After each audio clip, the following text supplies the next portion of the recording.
Everybody. So I'd like to call the meeting to order and welcome everybody to the December 16th meeting of the Temple Terrace City Council. I don't know where 2025 has gone, but it just seems like it was 2023 yesterday, and now we're going to 2026. So I don't know what that. You guys are all getting older. So I'd like to remind everybody to please silence your electronic devices, and if you would, please stand and join us in the invocation and the pledge. Lord, we ask your blessings upon our meeting tonight.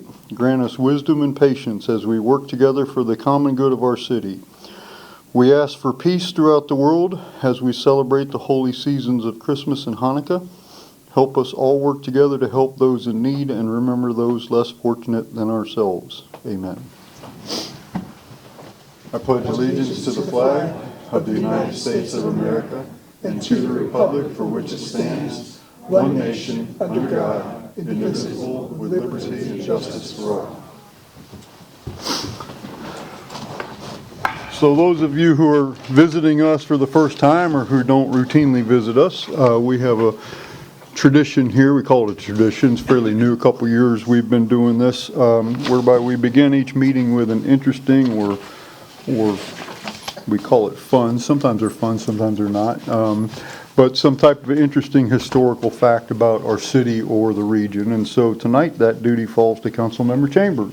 And he never disappoints because he's lived so much of Temple Terrace history. Is that a compliment? I don't know. Okay. All right. My topic tonight is the Temple Terrace Police Explorer Program. That program restarted last month.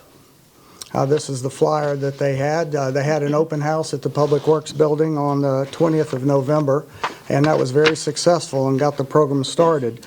The program provides experience in law enforcement. They learn all kinds of different aspects of law enforcement. They learn leadership skills, and then at times they help out the police department with special events and stuff. Again, this program just restarted. It's also affiliated with the Scouts of America, and it's for ages 14 to 21. And I said it restarted. The first post was founded in 1973, and it went until 2003. Our post was very, very strong here. It met on Tuesday evenings and Saturdays during the day.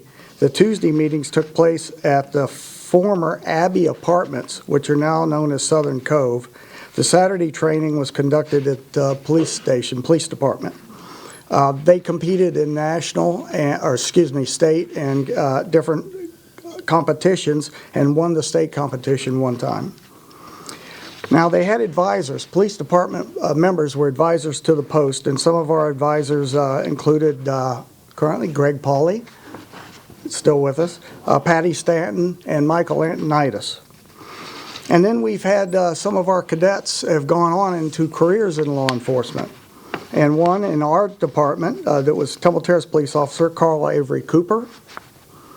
Also Temple Terrace, Nick Dickman.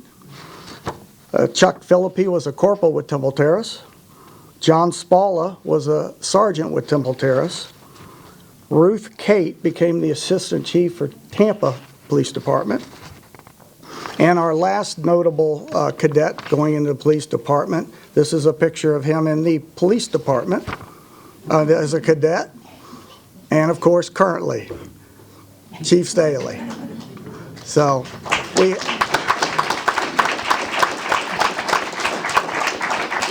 can see it's a very, it was a very good program back then, and I hope the current one goes to the same success. Thank you. That was very good. That was fun and interesting. So okay. See, you still have a perfect record of not disappointing. So thank you. So next, I'd like to invite Raquel Ruiz to the podium, please. This is always a fun part of the meeting. The beginning is always great of the meeting. So many of you know Raquel from the Family Recreation Complex. Raquel is being recognized as the Employee of the Month for the month of November.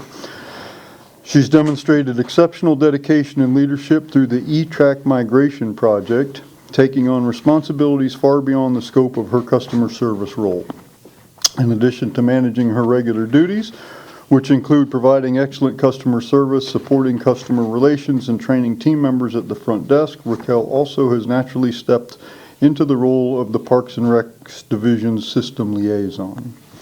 She's provided essential training, troubleshooting support, and operational insight, ensuring the team's success and serving as a reliable point of contact for the municipal systems and process administrator. Raquel's initiative, expertise, and unwavering commitment to both daily operations and major projects make her an extremely valuable employee. Besides all the work Raquel is doing for the E-Track migration project, she's also devoted her lunch hour for several years to leading a spin class for her fellow employees. And I could recognize some of you who I've seen at that class, and she will leave you on the floor, I will tell you. She will, and I think she takes it out on me a little bit when I go there. She's the kind of person who quietly elevates an entire workplace with her energy, and that is true for those of you who work there. She gives her time and her encouragement not because she has to, but because she genuinely wants others to feel stronger, healthier, and more connected. All that she gets from the many hours she has devoted to helping her fellow employees is the satisfaction that she's doing her part to promote a healthy workplace. She is a strong reminder that one person's commitment can make everybody's day a little bit better. And so all of us who work here at the city would really like to congratulate Raquel for being selected as the November Employee of the Month. And so thank you very much. Would you like to say a few words? Definitely not expected. I just do my thing every day, and I really appreciate it. Thank you, guys. She's a woman of few words, even at the rec center.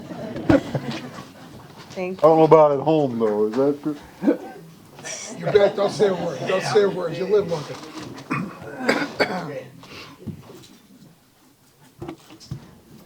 We have to stand on both sides of this black strip. Perfect. All right, 3, 2, 1. Awesome, thank you. Carl. Okay, hold on 1 second, Mary.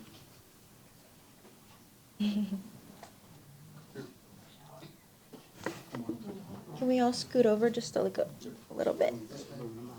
Perfect. All right, 3, 2, 1. Got it. Thank you.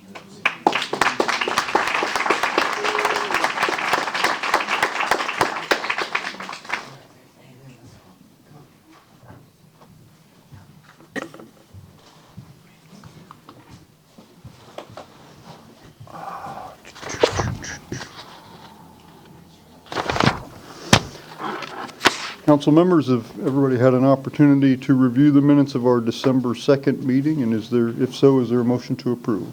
Move to approve. Second. Motion and second. Discussion, corrections to the minutes? Seeing none, all those in favor say aye. Aye. Aye. Opposed? No nays. The minutes are adopted. Next, we have public comment. This section is for persons wishing to be heard on items on the consent agenda or items not on the agenda. Requests to address the mayor and council are in the back of the chambers on that little table back there. Please complete them. Give them to the city clerk to my left and your right. We have a 30-minute time limit for this portion of the meeting. I don't think we're going to approach that. We don't usually, but if necessary, we stop at 30 minutes so we can continue with the meeting, and then we resume the public comment at the end of the meeting, and we go on for however long it takes. There's a 3-minute time limit imposed on all speakers. We do ask that speakers come to the podium, state their name and city of residence, please. During public comment, we like to assure everybody that the city manager, the council members in attendance, and all the directors do make note of this and follow up on all of your concerns. Our first request to speak is Charles Loeb. Mr. Loeb, welcome. Welcome, everybody. Happy holiday. Nice to see a nice crowd here. I do want to delve into the holidays. First of all, of course, tonight's the third night of Hanukkah, and of course, Christmas is coming up, and so is New Year's before the next meeting. I also want to go a little further in dealing with holidays. I was thinking about the middle of February. Middle of February, Saturday, February 14th will be Valentine's Day. Monday, February 16th will be President's Day. 17th will be your council meeting, but most people probably would not know about the 18th. The 18th has several holidays. The first one, the most important one probably in my opinion, is the beginning of Ramadan for the Muslim people. Also, it's new moon for Jewish people, and it's Ash Wednesday for Christians, all on the same day. I have to make a very brief comment about what happened in Australia. A couple of them. First of all, it amazes me the technology that we can find out even before Hanukkah begins here, what happened in Australia there, about the tragedy there. There is a reminder that what death separates, but it also unites, and that what doesn't harm you personally can make you stronger. I did want to go a little bit into a couple of topics having to do with the city, and that first is the Joe Latino Center, because I go over there regularly and see how they're doing. They seem to be doing pretty well as of now. But again, starting January, some people will not be getting their benefits, so I want you all to keep that in mind. I also have a couple of comments about the library. First of all, we were told, and I assume, that they did the demolition on the bathrooms finally today and yesterday. That's what was on the schedule. The thing I was wondering if the city manager has the schedule for when they're going to start working on the new bathrooms. For now, they're going to be using portables. But when the city manager has a schedule for when they're going to start working and putting up the new bathrooms, maybe we can inform us. And the other thing is that I thought about last time is about using all the digital billboards for library events. The library's digital billboard does have the library's events, but it doesn't seem like the digital billboards throughout the city have the library's events on them. And again, I want to wish everybody one more time, staff, people who are in the audience and council, and a very happy holiday, and of course, and Happy New Year. Thank you, Mr. Loeb. Next this person signed up is Lucas Hutchins. Mr. Hutchins, welcome, sir. And Angel Haid, has ceded your time. Mr. Haid, is your intent to cede your time to Mr. Hutchins? Yes, sir. Okay, so very good. Mr. Hutchins, that'll give you 4 minutes, sir. Okay, my name's Lucas Hutchins, and I live in the Riverbend subdivision. Most people know me as the Crazy Christmas Guy. I'm here today because I'm disappointed in the city of Temple Terrace. The decorations are very lacking. If you go to other cities, the cities are coming together. We're supposed to be a small town. We're supposed to do stuff as a small town, and that's not here no more. We don't have that in Temple Terrace. There's like no decorations. The city looks depressing. I mean, I'm doing all the work, and I live in one subdivision. The city needs to start doing their own thing. I mean, the Winter Wonderland was all right, but every other city does so many things. They do parades, they do the towns, the downtowns are all decorated, they've got decorations on the poles, there's events that the city's held. We don't do anything here. It's depressing to live in Temple Terrace, and it's sad. And this younger generation, we're all seeing just what lacklusters we've got going on here. I want to start seeing more things here in Temple Terrace. We need to start becoming the smaller city that we used to be. We've got decorations. We need to put funds into putting them up and doing things. I want to see the city come back. It's depressing. I do a lot in my subdivision, and we're a very small-oriented community. We do block parties and all kinds of things, which is something that the city we used to do things as a city. I mean, I like the fact that we did the food truck thing last week. That was an effort. But my problem I'm noticing is that there was no holiday theme in that. This is a holiday season. There should have been like hot chocolate, cookies. Santa should have came out, which like we did at the Winter Wonderland. There should have been a Christmas tree down there. Things to bring the community together. People aren't going to come here if we're not doing stuff for them to come here. See, I don't come out to Temple Terrace when I live here, but when I'm going to do things, I go to other cities and to enjoy their decorations, to enjoy what they're doing for the season. We don't do that here. It's like I go to Lakeland, we go to Pinellas Park, Plant City. The cities have beautiful displays, Christmas trees and all kinds of things. It doesn't always have to be Christmas related, but they're doing something for the holidays. And that's what we're not doing here. I want to start seeing a change here in Temple Terrace. It's depressing. And it's like I'm going to point out this whole 100-year century party was kind of a letdown. I think you guys kind of boasted it up to be a very big thing, and this is 100 years of Temple Terrace, and it was a huge letdown. I think there should have been more. There was a lot of disorganization. You know, the River Jam was pretty good, but other than that, I mean, I think like there should have been a lot more. The 4th of July parade, we've always done every year, so there wasn't much different to that. But we need to start becoming back as the small city that we were. I'm just very disappointed. I'm very let down with what we've got here. I'm a younger person, and we have a lot of younger people in Temple Terrace. We've got people that want to, you know, donate their time and help and get out there. So if we need volunteers in that, we can do that. But I want to see Temple Terrace come back to the small town that it was. Because Christmas is a big thing, but not just Christmas, the holiday season is a big thing for me. I like community-oriented, having fun and going out and seeing things. And that's what Temple Terrace was. You know, and it's just sad to see what we're in. I'm at this state where either I'm going to move somewhere else where they have that, or I'm going to fight to try to bring back what we had here. I want to see a change, so that's all. All right, thank you so much. The next person is Sean Rhodes. Good evening, Mr. Rhodes. Evening. So my name is Sean Rhodes. I'm a disabled Marine Corps combat veteran, a 12-year resident of Temple Terrace, and the father of a young daughter who passes a home on Sunnyside Road every day, a road with a school bus stop on it. Across from that stop, a resident has put out a political sign that uses a vulgar term for a female dog, a word that none of us would politely speak in this chamber. Every child at that bus pickup, every child who passes by, including my daughter, is forced to see it. I'm here today not about political expression, but rather about our law and our unwillingness to enforce it even after multiple complaints. Temple Terrace Code is clear on this issue.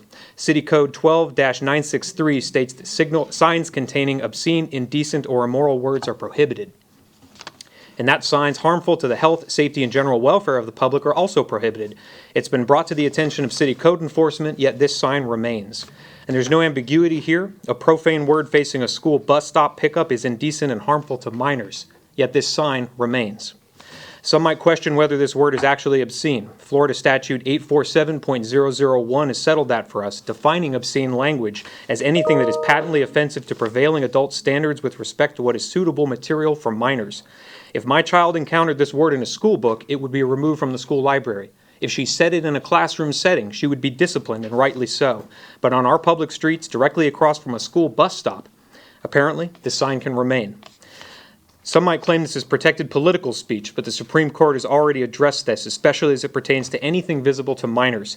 In FTC v. Pacifica Foundation, a 1978 case, it was determined that the government may restrict indecent language to protect children. This is not a First Amendment issue. I see it as an indecency issue, and the law is overwhelmingly on the side of regulating it.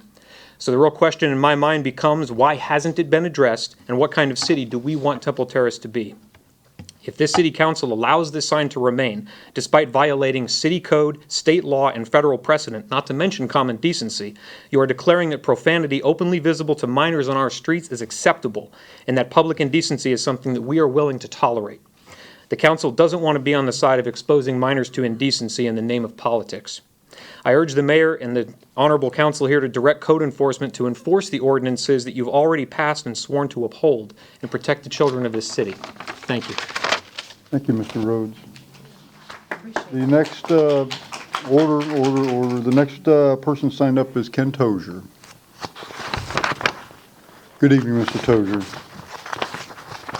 Good evening, Mayor, City Council people, staff. It was very interesting.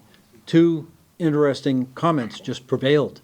One is looking for something to occur here in the city, which is Christmas. And we have 10 days before the 25th. And there's enough time, you could put a Christmas tree in that lot you'd like to sell south of Bush Boulevard on the east side of 56th Street. There are some lights on this building, but not very many.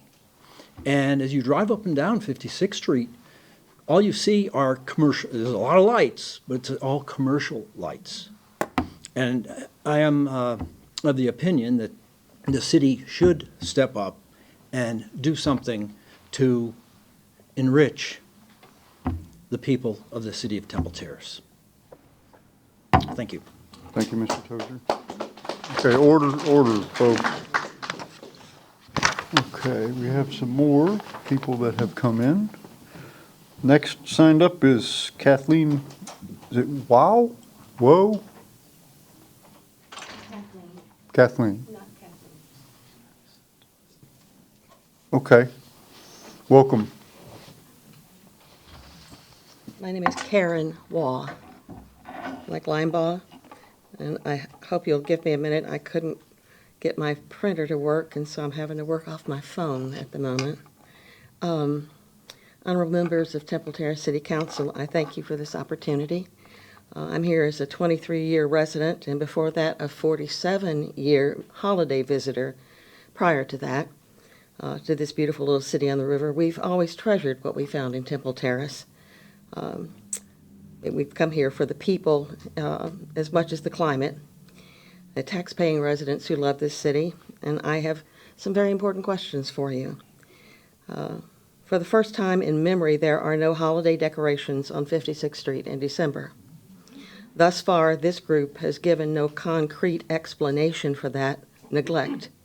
Supposedly, the 100-year city celebration budget took all the money that would have gone to put up the holiday decor that the city still has, even though a private citizen offered to pay to have those items placed along 56th Street.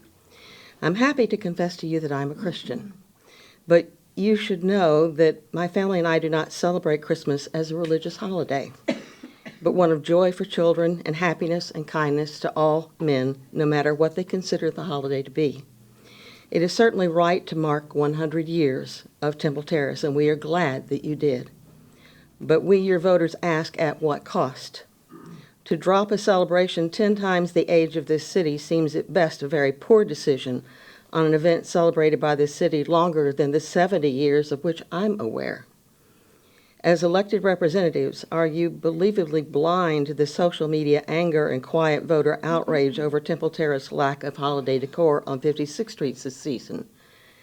I know you have been asked about this before in this chamber, but no definitive and believable answers have yet been given. The voters are left with only two possible conclusions. One, there's a question of malfeasance, misfeasance, or nonfeasance in the incredibly poor judgment to fail to fund something that heretofore was spent for more than 70 years. The difference in those charges comes from the fact that even though, without funding, you refuse to allow a private citizen to pay for installation of decor now sitting in a warehouse. That seems a glaringly purposeful omission. Number two, if this is not an appalling budget management, we must wonder if Temple Terrace leaders are more sensitive to the growing number of 56th Street real estate owners of the Muslim faith. Are their tax dollars more important to you than the non-Muslim voters of Temple Terrace? It is one of these two reasons, and your long and determined silence on this gives us no other explanations. Your voters are interested in the answers here on record, as will be the Florida Commission on Ethics.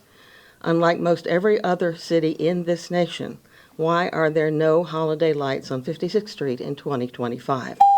We await your answer. Thank you for your time.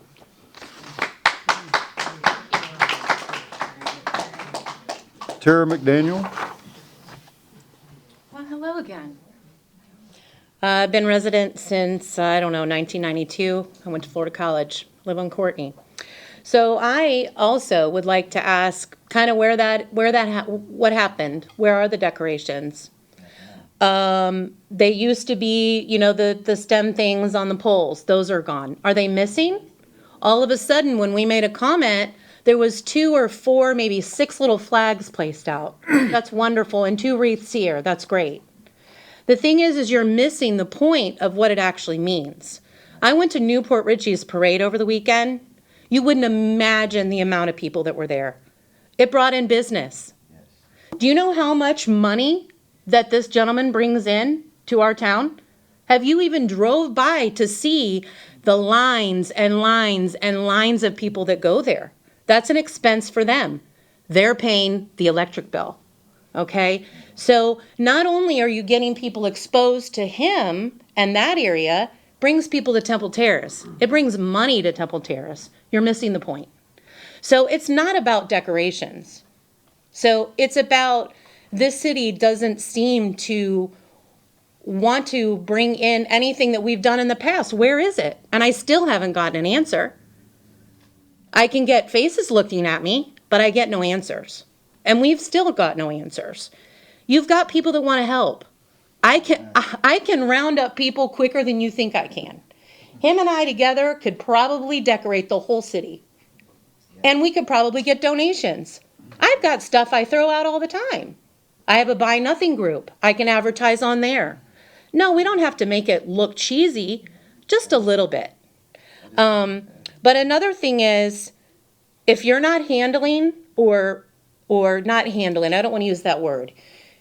If you're not taking this into consideration, something small, then how can we trust that you're going to take care of anything big? I.e. the water as well. So I am very vocal about that. My children enjoy it, but I go to different cities as well. So my business is not here that night. I ate in Newport Richey. We have a lot of great things here. We have a lot of great things coming in. But if you can't, our city is just not what it used to be. And it doesn't need to be that way. Utilize your people. I'll work tirelessly. You know that. I mean, he knows how I arranged the huge King High School event. I had over 12,000 people there and raised $50,000 for the band. I was there all day. I organize things like that. I'd be happy to take on that. I'll be happy to be on a committee. Is there one? Get me on it. I'll be happy to help you. So we need to get back to what Temple Terrace is, and it's just not here anymore. So you need to be thankful for this gentleman for bringing in all the business. Go by there. Go check it out. Sir, we're not going to have outbursts in the council meeting, and we're not going to have you speaking out. If you are going to remain, which you're welcome to do, you're going to have to do so in silence. I apologize, but it's the holidays, I have a young family, and this is exactly what I Okay. came to talk about. Okay. Did you want to address the council? Yeah, when it's my turn, I apologize. That was the last request. It's the energies. No, I definitely signed up before. What's your last name, sir? It's Matthews, M-A-T-H-E-W-S. King High Alumni 2012. For item 12? King High Alumni 2012. Oh, I have a request from Mr. Charity. Let me go through the request I have, and you're welcome to speak, but I have Mr. Loeb, we called, Mr. Hutchins, we called, Angel Haid, we called, and he yielded his time to Mr. Hutchins. We called Sean Rhodes, Ken Tozier, Karen Waugh, and Tara McDaniel. That's all I have, sir. Would you like to fill out a form and address the council? Okay. Point of Okay. order, Mr. Chair. In previous council sessions, we had this discussion at great length, and it was established that one could also address the council by a show of hands from the audience. So maybe since there are so many people who are interested in this, we ask people to raise their hand if they would still like to speak, and we'd use the other legal option that's available to allow them to do so, rather than having them fill out the form. No, Councilmember Kravitz, you brought that up before, but that's not the council rules. I have the council rules right here. Would you like me to read from them? Here we go. Is that a yes or no? No, because the council rules, because this goes into the record about who spoke, so it can be included in the minutes. When people stand up, they're asked to introduce themselves by name, and then they provide us with the information that would go into the record.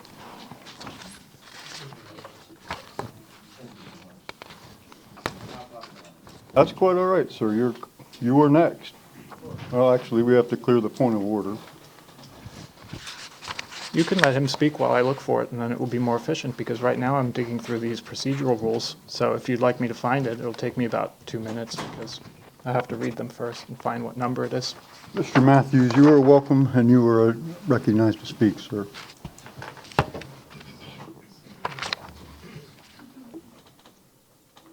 Good evening. First and foremost, let me apologize for looking a hot mess, but one thing I enjoy being able to do, I love Tampa. Temple Terrace is and has always been my home. So to sit here and it's a lot of things that, everybody else has already spoke about, but it's some things I think that we need to stray from because we still have a lot of homeless people and young people getting involved in things that make our environment uncomfortable to the point where people don't want to go out or bring their kids around. And I can honestly say that because I have a 3-year-old and I have a soon-to-be 1-year-old within less than 2 weeks. So to sit here and Both our birthdays are New Year's or we're winter babies. It sucks to sit there. I don't want to go to Busch Gardens. I don't want to go to Venture Island. I want to go to the riverwalk that we have in Temple Terrace, but there's so many people that, whether I know them or not, or they just familiarize themselves with, hey, he's going to give me $1. Hey, he's going to make sure to give me some food. I know he's going to look out for me. It gets to a certain point in time where you start realizing if you were to even be in that situation, Lord forbid, you can't even depend on your city council or your local politicians or whoever. A small business owner just stops and looks out. So I'm very proud to see my uncle, who used to live a very, very unnecessary lifestyle, but that's how he felt as if he was raised in his environment, have his own business and be thriving and flourishing. Because at the end of the day, and like you said, I don't like certain profanities being used, of course, especially being African American. I don't even like the fact that some of his old friends address him as their N-word, and he makes it very clear, I'm doing that part of my lifestyle, and even then, I never perceive myself as that. When I walk through Temple Terrace, I don't perceive myself as a wealthy white man. When I walk through that golf course, when I go to Tacoma Trail, North 50th Bush is where I took my first steps. So to sit there and think about how all it took was an older brother stepping that right path for everything else to fall in line, I don't even want that to be Lord forbid, an issue for my children, my sons. But I definitely want it to be something that, hey, we don't have to sit here and question where money's going to when it comes to Christmas decorations, because it kind of sucks that we got to go through neighborhoods that's not even technically Tampa just to drive through and see their decorations. And we have a way better living society. It sucks to sit there and, hey, I want to go to a USL football game. As much as I see the commercials about how we got, love the new coach, love that we beat Boise, and be made to the top 25. You know how amazing it is to sit there and actually have a conversation about, yeah, I know him. I went to school with him. Yeah, I know him. That's my buddy's nephew. Man, did you see the game? Did you go to the game? These little conversations and topics is what us as citizens and leaders of our family talk about. But one thing I definitely want to assess is the whole fact of we need to put our money where it needs to go expeditiously. Because Lord forbid anything happens, Temple Terrace is still a beautiful place, but we shouldn't get a bad reputation behind it. Thank you, Mr. Matthews. And you are welcome to come here and speak any time, and it doesn't matter how you're dressed, you're still welcome. So I apologize, but once you you're welcome to come speak had a very anywhere. long weekend. I just want to say I thank you guys for hearing me out, and I appreciate you guys, and hopefully we can grow together. Thank you very much, sir. Are there other members of the public who wish to address the council? Okay. If there are none, council members, is there a motion to approve the consent agenda? Chair, before we proceed, I'd like to come back to the point of order that you wanted me to. Councilmember Kravitz, you are recognized. Yes, thank you. So I'm referring to Rule 18D, and I'll just read that into the record so that everyone here is on the same page. So Rule 18D says, the chair, that's you, shall recognize a citizen who wants to address the council. The citizen shall state his or her name and city of residence for the record and shall limit his or her remarks to the question or issue under discussion. All remarks shall be addressed to the entire council and not to an individual council member. Only the recognized citizen and the council members shall discuss an issue. There shall be no debate from the floor. So the thing that's missing from this provision, of course, is the piece of paper that has been routinely used to stop people from speaking when they wish to. And I personally know of at least 4 or 5 examples of people who came here and were not called up, and then the meeting proceeded, and they didn't have an opportunity to speak. So anyone who wishes to speak can ask to be recognized by the chair, and they have a legal right to be so recognized under Rule 18D of the City Council Rules of Procedure. So that is what I was referring to. And that is all. I yield the floor. Mr. Mueller, we have, I don't have the rules in front of me. I'm assuming that he read the correct version of the rules. I don't have them in front of me. Since I've been on council, we have always used the forms. I know that it's important for the city clerk to be able to put the names of the people who speak into the record, and it's not always audible on the record. There's also a place for their contact information, which the city manager and directors use to follow up on their issues that are brought up. So, is this failure to address long-standing practice in the paragraph of the rules? Is that, where do we sit on this? I read 18D myself, and I see that it was followed. Yes, the form is not specifically stated in here, but it's been a custom for a long time, and for all the reasons that you stated. I do not recall in the time that I've been here that anybody has been stopped from speaking because they have not filled out that form. They've been asked to fill out the form for that information in order for the city to reach back out if they had a question or whatever. But I do not see where 18D has been violated at all, and no one has ever been stopped from speaking to the city council. If I may address that point, Mr. Chair. Hang on a second. So I'm still looking for where we are in this. Are these forms, I mean, I don't see anybody that wants to speak that has any trouble filling out the form. Nobody's raised their hand that wants to speak. But again, the form is not specifically in the rule, but it has been a custom and it has a purpose.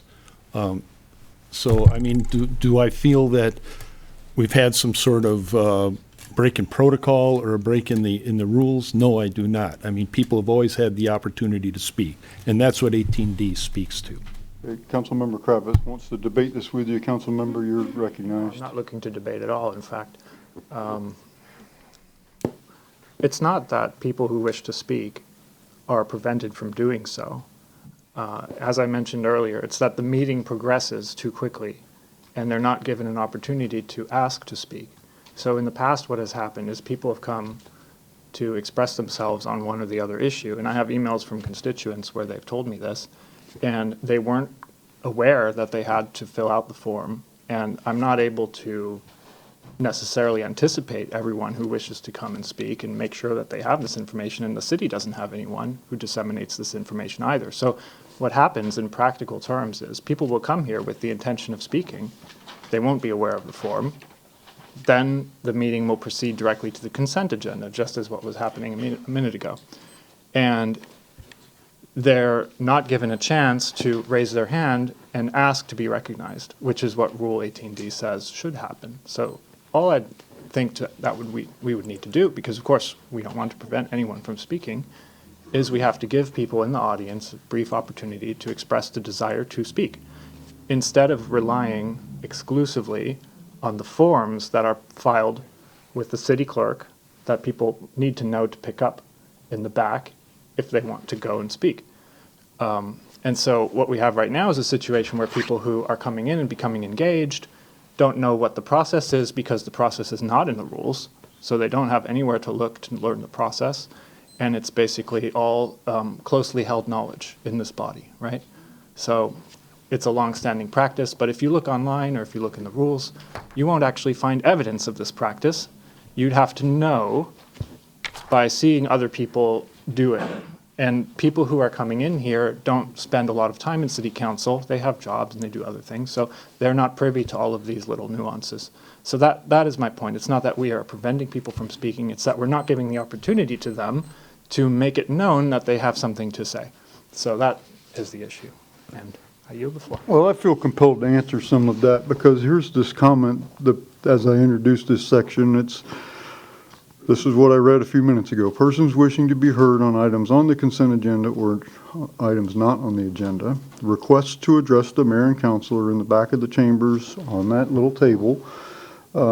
Please complete the forms and give it to the city clerk to my left and to your right. I said that at the beginning of the public comment section, and then of course I read the rest of the, I don't know. I mean, I mean, council, if you want to abandon the forms and just have people come up and speak, that's up to you. I mean, I don't. That is what I'm suggesting. Yes. I heard you say at the very end of this, after the forms were read, is there anybody in the audience that wants to address the council? You made that statement tonight. You always make that statement at the end of, before you go to the consent agenda. You make that statement, you look in the audience, and maybe sometimes the consent agenda comes up fast, but you do ask, you made that statement tonight. So you're asking, someone can raise their hand from the audience. They're given the opportunity. I don't know what was different tonight. So, Okay. I'm just Mr. saying. Matthews, we passed public Yes. comment section now. You did get to speak. Yeah, no, you've already had your public. Yeah. No, sir. Not- So, anyway, the Okay. system we've been using has worked fine for many, many years. So, I'm good. You want to just forego the meeting and just have public comments for the next 2 hours? Is that what you want to do?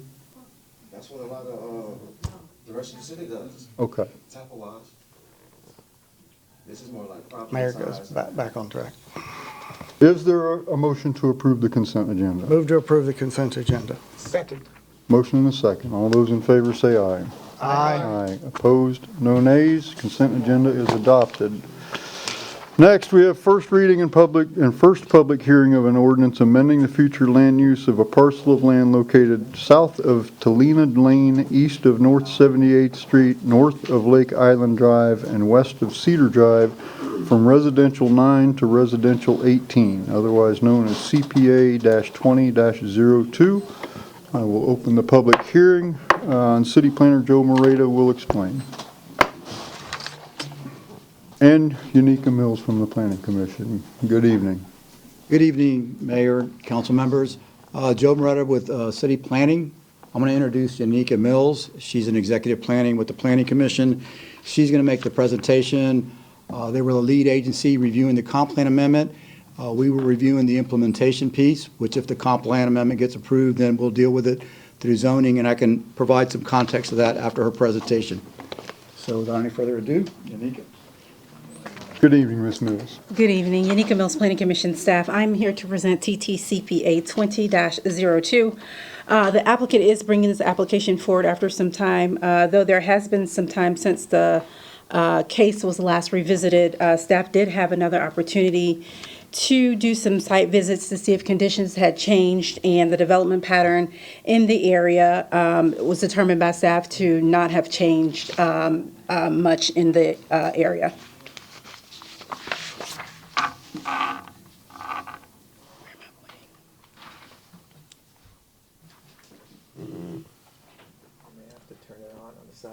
Is it on? There you go. Thank you. Again, this site is located in the southeastern portion of Temple Terrace. More specifically, it's located on the east side of 78th Street, south of Temple Terrace Highway. The application being brought forth before you this evening has been privately initiated. It's small in scale. It's approximately 3 acres, and the applicant is requesting to change a future land use designation from residential 9 to residential 18. Here is the area of the site outlined in pink. There is single-family residential over to the west.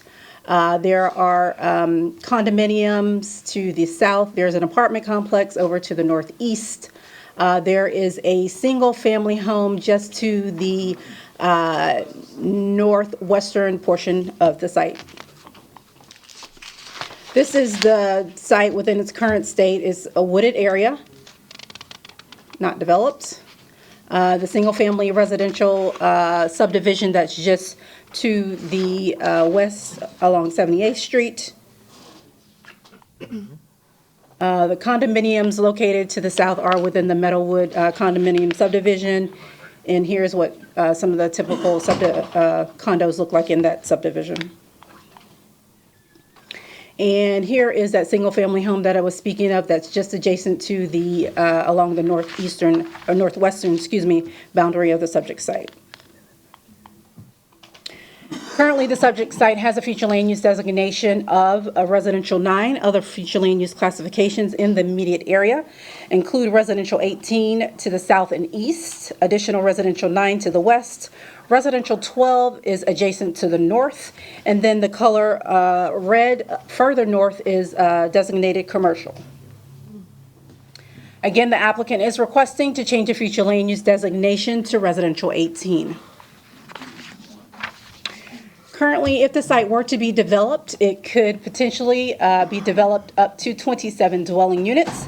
If approved, the site would have the potential to be developed up to 54 dwelling units. So there would be increase in density potential on the site. Planning Commission staff reviewed the following plan amendment for consistency with the Temple Terrace Comprehensive Plan and found it to be consistent with the following objective goals and policies. Policy 1.1.6 identifies the subject site as being in an urban neighborhood as per the Temple Terrace Vision Map, and Policy 1.4.6, which states to foster different residential living choices. Goal 2 states to achieve a well-balanced combination of residential, non-residential, recreational, as well as public uses, while also preserving the character of neighborhoods.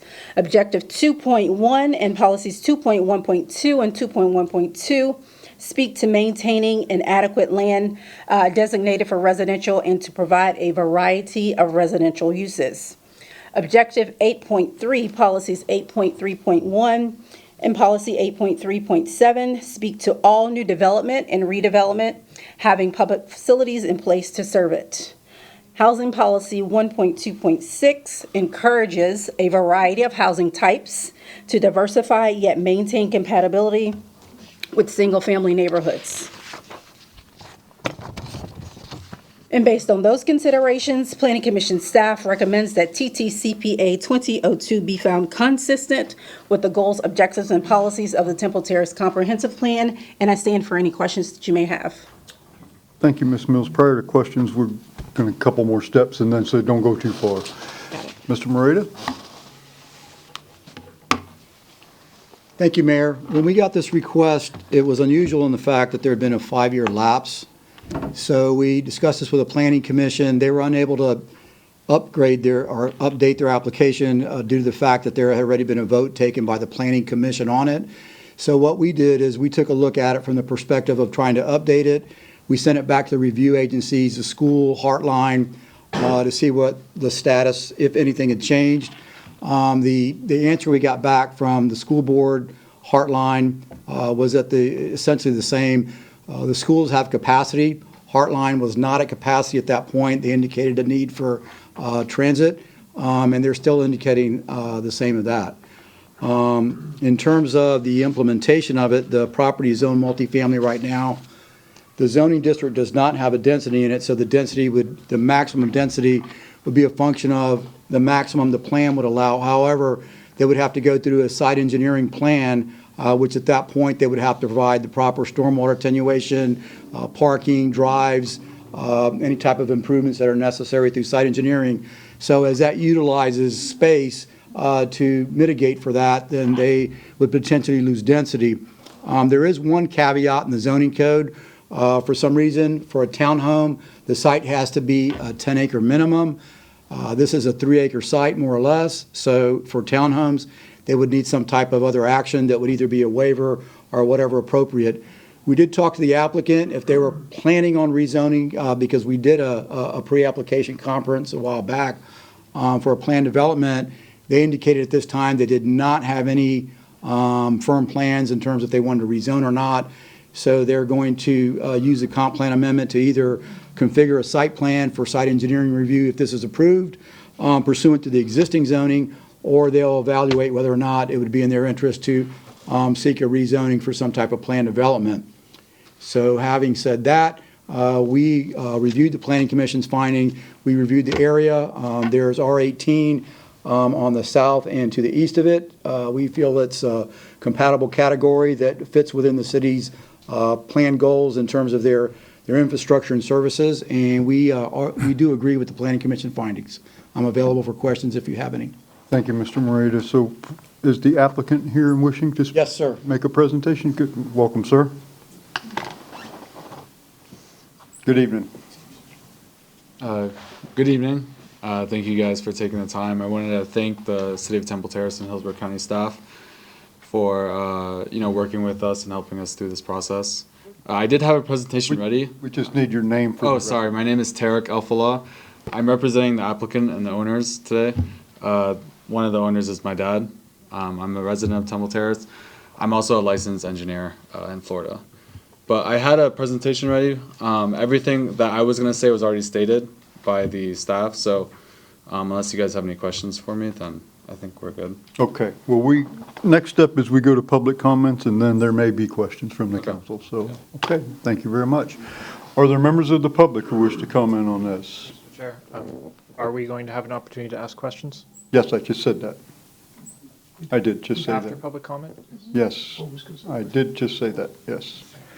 Are there members of the public who wish to comment on this? Yes, ma'am, please approach the podium. Just need your name for the record and city of residence for the record. Good evening. My name is Renee Minson. I'm president of the HOA in Meadowood condominiums.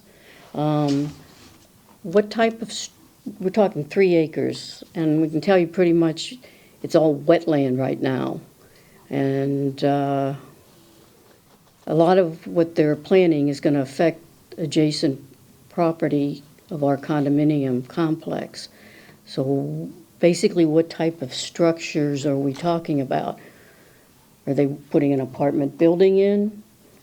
I mean, 3 acres, you've got to, and you take parking, and are they going to, there's no room for retention ponds in there if you're going to build, what was it, 50 units?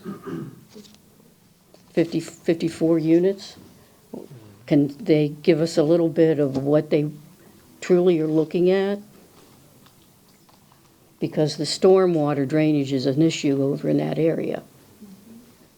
And the weather conditions, the storms are a lot heavier now than when they even built Meadowood condominiums. We've had, we're addressing some of those issues the best we can. And if that's not handled properly, it's definitely going to affect a good number of the units in our condominium complex, not to mention the apartments that are on the front side off of Bullard Parkway there.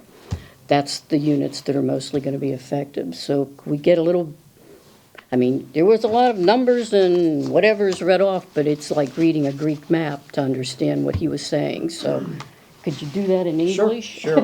Thank you. I'm sorry. The number that was spoken by Unique, I believe it was 54, right? 57. That's a maximum, that's a hypothetical. They're going to have to provide the appropriate stormwater compensation. They'll have to provide for the parking. They'll have to fit that within the buildings will have to, right now we don't have an engineered site plan. This is a standard district, so it doesn't require a site plan. I mean, at this level, we're looking at the comp plan, but the setbacks, which I believe are 35 feet, the height, I believe, is in the 30-ish. It depends on the typology because it has 2-family, it has multifamily, and it has triplex, I believe it is. So there's 3 different typologies in there. But at any rate, they would have to, design for any type of stormwater issues that they're going to have. The traffic would be reviewed through the engineering department, and they'd also be reviewed to be compliant with concurrency. So all the mechanisms that are in place for any type of site plan review would be in place for this when it does come through that process. And that 54 may not be achieved. It may be somewhere in the 40s, it may be somewhere in the 30s, or it may be less than that. There was some discussion when we looked at this earlier about the potential of it being a closed basin. If that's the case and they have to provide more stormwater because of their engineering, then they'll have to provide for that and they'll lose even more area then. In terms of the wetlands, those are regulated by the Environmental Protection Commission. So we'll deal with that in terms of they'll have to map it. It will be protected, and any appropriate setbacks that are in the Land Development Code would have to be adhered to unless there's some type of waiver or variance asked for. So at this juncture, we don't know in terms of the finer grained details about what is on the site, particularly in terms of a site engineering context, but that will be crossed when they do file for a site engineering plan, and then all those regulations will come to bear in terms of protecting those different resources and also providing the appropriate amount of stormwater. I don't know if that it made it any clearer or not. We'll dig into that when we get to council questions. All right, then. Thank you. There's a couple of clarifications, but we're still in public comment. Ms. Rennie.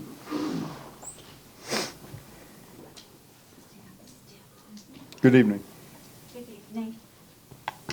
Annette Rennie, 9512 Woodland Ridge Drive, and I'm a realtor. And I agree with the lady who's president of Meadowood.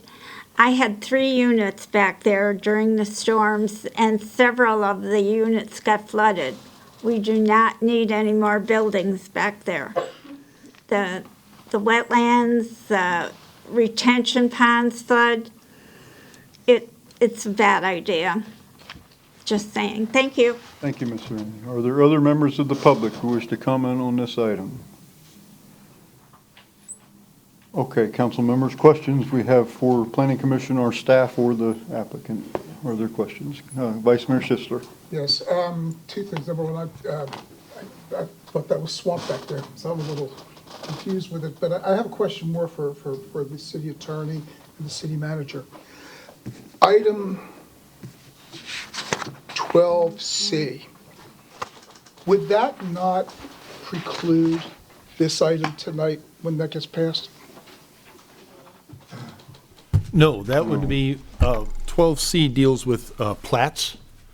This is the underlying comprehensive plan that governs that area. Okay, So fine. it's I just wanna two make sure different we're not- things. We're not putting ourselves out in the middle of a foray. Okay, that was my biggest question on that. It was the rest of it was pretty self-explanatory. Other questions? Councilmember Fernandez. So, to clarify, if the city council agrees to this item tonight, what this does is actually allow the owner of this property a maximum density of R18. However, the site itself may not be feasible to build to the maximum density, but that would be determined based on bringing forward a site plan with all of the considerations required with the water retention, stormwater, however we handle stormwater, the wetlands, if they're there, if they're not there, if they have to be protected, and obviously the school board doesn't have an issue. They're counting something like a total of 7 children potentially.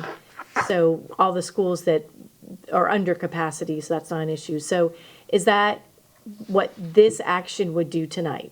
This sets the ceiling. So this sets the ceiling for the density. As they come in and engineer the plan, they need to utilize more area that they can't put dwellings there. And they have to fit between a height and a setback. They have to provide, other forms of setbacks. They have to provide the parking. They have to provide drives. All those things start to eat up property. They also create more impervious surface. So they have to compensate for that, and they have to fit all that in. So this sets the ceiling at 54. They may get much less than that. How much less, we won't know until we go to a plan that's engineered and review that. And in all of this discussion, we haven't talked at all about traffic and Bullard Parkway, because it's my understanding that that road is at capacity or beyond capacity, and how can we approve increased density when the road itself is, I don't know the actual grade that FDOT has given it, but I understand it to be a very heavily trafficked road. In part, that will be reviewed through concurrency management. And in our engineering review, they would have the ability to seek out comments from FDOT to see if any type of additional access improvements are necessary. I can't speak directly to that process because I'm not totally familiar with it, but I do know that in engineering, there'll be an access management review, and they'll be reviewed for concurrency, which will look at the amount of trips that are that there's capacity for to allow this development. And that all comes to bear it when we do an engineered plan as well. Okay, so basically what this action tonight would allow would be to change the designation to what is obviously consistent with the next door parcel, because it's also R18. So it would set a maximum residential unit capacity, but that maximum capacity would be not guaranteed based on the logistics of the requirements of the site plan, traffic included. Correct. You'll see a site plan again when it comes to site plan approval. So you'll get another review of this when the site plan is before you. And that is correct in terms of this sets the ceiling. We don't know what the floor is going to be until we have an engineered plan. And then when the engineered plan comes in and that density count's available, then the other metrics, for example, like transportation, will be more carefully reviewed at that time. Okay, so I just have one more question, and that's about stormwater. In the past, we did see with the large storms that we had issues all over the area with stormwater containment, retention, direction, all of that.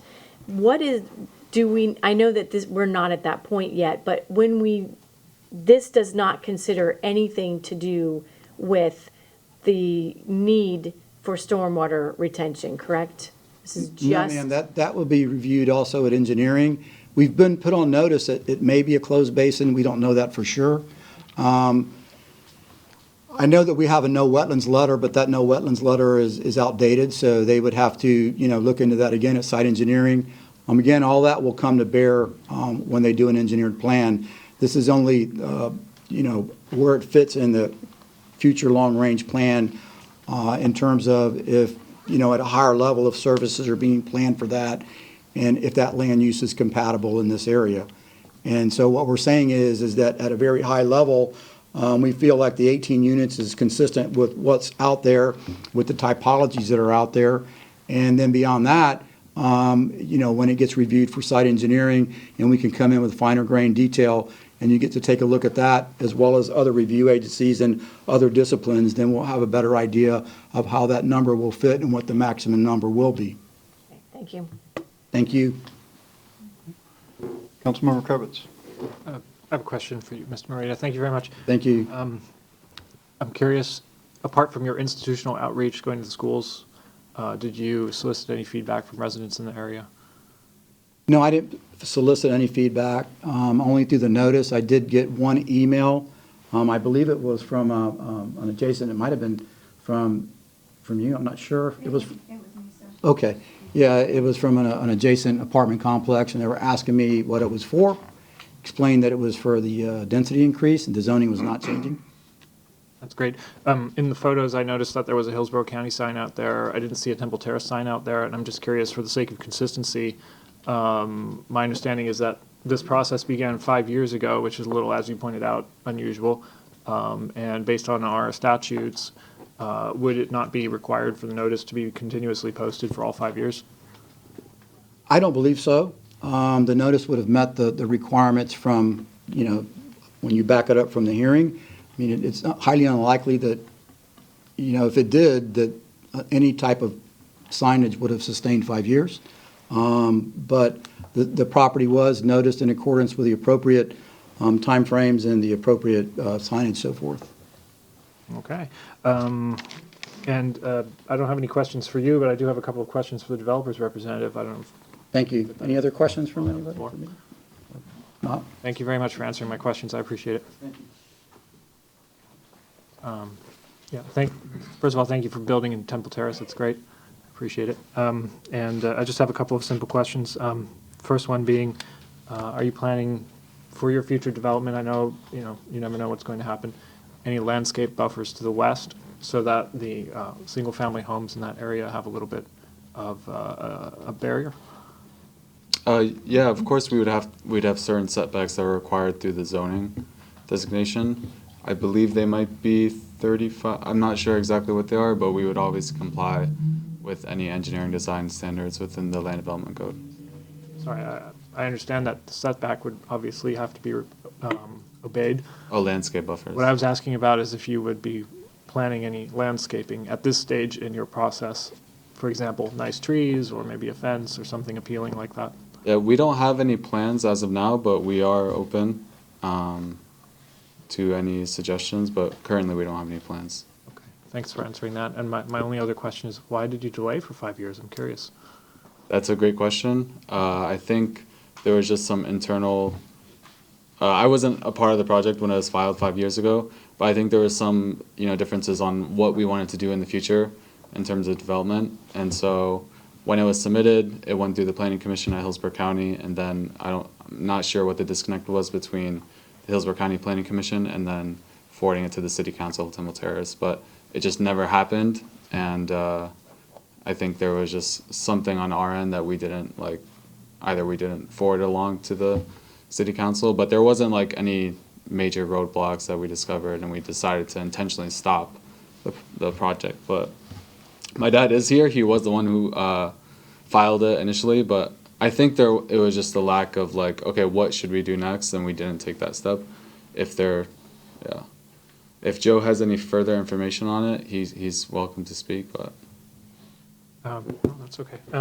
And these are going to be quite small units, I'm guessing, in the end. Yeah, there are obviously some, some issues with the site, so we're not probably going to get even close to that 54 unit ceiling. But based on the zoning classification, we're not intending at this point to rezone. So there's a couple uses that are allowed within that. Obviously, there's the 10-acre limit on the townhomes. But at this point, we're trying to develop something multifamily. Well, thanks for answering the questions. I look forward to seeing how this develops. Thank you. Vice Mayor? Yes, thank you, Mayor. Just quick, this is more for staff. Thank you very much. We appreciate you putting the effort in on this. We've had a lot of, we got to do this, we're going to do that. What's the next steps? What's going to be the rest of the process? If this gets adopted, the next step is basically incumbent upon the applicant. Their next step would be to file for a site plan. That would be transmitted to all the review agencies, partner departments in Temple Terrace. Then we'll go through the process, and when that becomes final, then their next step would be the building process. About how many steps, how many more times will it come back to council, this council? At least one. Okay. So that way, people would have an opportunity to hear what's going on with it.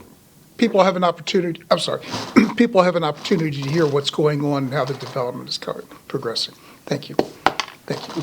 Mr. Marita, I have a couple questions. I want to dig a little deeper into the stormwater and the drainage because Meadowwood did get hit pretty hard with Milton, and across the street did too.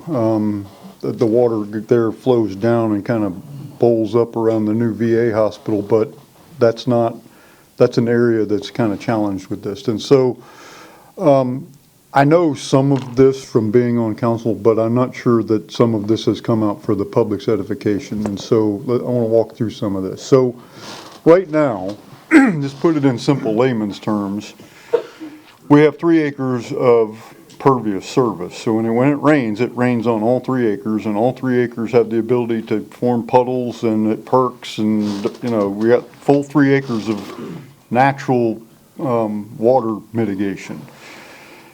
If you build even at 18, I mean, and we're just increasing the potential density, but even if it was at 18, if you develop this in any meaningful way, not only are you going to have the buildings, but you're going to have parking lots and sidewalks and driveways and right. So 3 acres of what's now completely pervious is going to become probably mostly impervious with parking lots and buildings and stuff like that. So from a layman's perspective, common sense will tell you, look, we got 3 acres of capacity now. We're going to have, what, a half an acre when this is over. When it rains, most of that rain is going to be falling on concrete and roof and stuff like that. So where's that water going to go?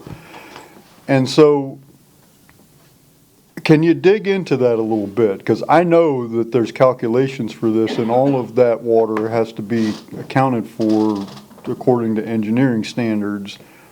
But from a common sense standpoint, from the public's perspective, like, well, you can engineer it all you want, but you got 3 acres of capacity now. You're going to have this much then. So can you please fill in the gaps a little bit for the neighbors and really for us too, where is this water going to go? Intuitively, I would agree. You have an area that, you go through in a storm event and you see there's standing water and it's problematic. I'm not a stormwater engineer. I'm not an engineer at all, but my understanding of how engineering works, and we have engineering staff here that may be able to speak to that at a more refined level than myself. But the way it's supposed to work, as I understand it, is that when the development process occurs, the development should not make that runoff rate change to the point where it makes matters worse. So I don't know if it would be an improvement to the area, but it wouldn't make matters worse if that area is designed properly. Now, again, I'm not an engineer, so I don't want to speak out of school. But I could ask maybe Ron to to speak generally to Well, that. I don't want to try to get into the design features because nobody even knows what's going to happen yet, so it would be speculative, but I want people to understand how the codes deal with this. So if there's calculated that there's I'm making numbers up because I don't know how you calculate that, but there's so many inches of rainfall there now. So we know how much water falls on that annually on average. So in short, don't they have to design systems that account for the storage or disposal of that much water? My understanding of it is that the rate is held to a certain standard, and that rate can't change past the amount that's being put off the site now. If it's a different type of area, like maybe a closed basin, there may be different rates that apply. But personally, I've never reviewed a stormwater plan, so I really can't speak to the specifics of the engineering standards. I can speak to the concepts that I'm aware of. The applicant is an engineer, and we have a city engineer here as well. They could probably speak to a more educated level than I can on that specific matter. But, what I do know is that, when it comes in for site engineering, that will be specifically reviewed, and they will be required to compensate at a level that will not make that area flood it may not make it better, but it should not make it worse. Well, that's what I'm trying to get at, is I'm trying to give the neighbors some assurance that the codes and standards, current day building codes and standards, take this into account. I don't want, well, first of all, I want to establish it for us too. We don't want to vote for something that's going to make things worse. But I want to provide some assurance that modern building codes and standards take this into account, and it's not like the 70s when you just build stuff and you build a detention pond this big and everything floods around you. It's not like that anymore.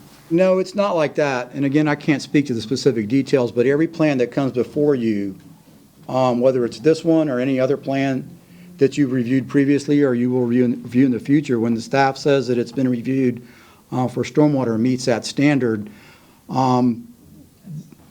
that meets whatever standard that Temple Terrace, Swift Mud, whoever else is looking at this piece has in place at that time to protect the amount of runoff that comes off that site, how much will have to be captured on it and engineered in a way, whether it's in some type of pond or however they engineer for that at the point when they do site engineering.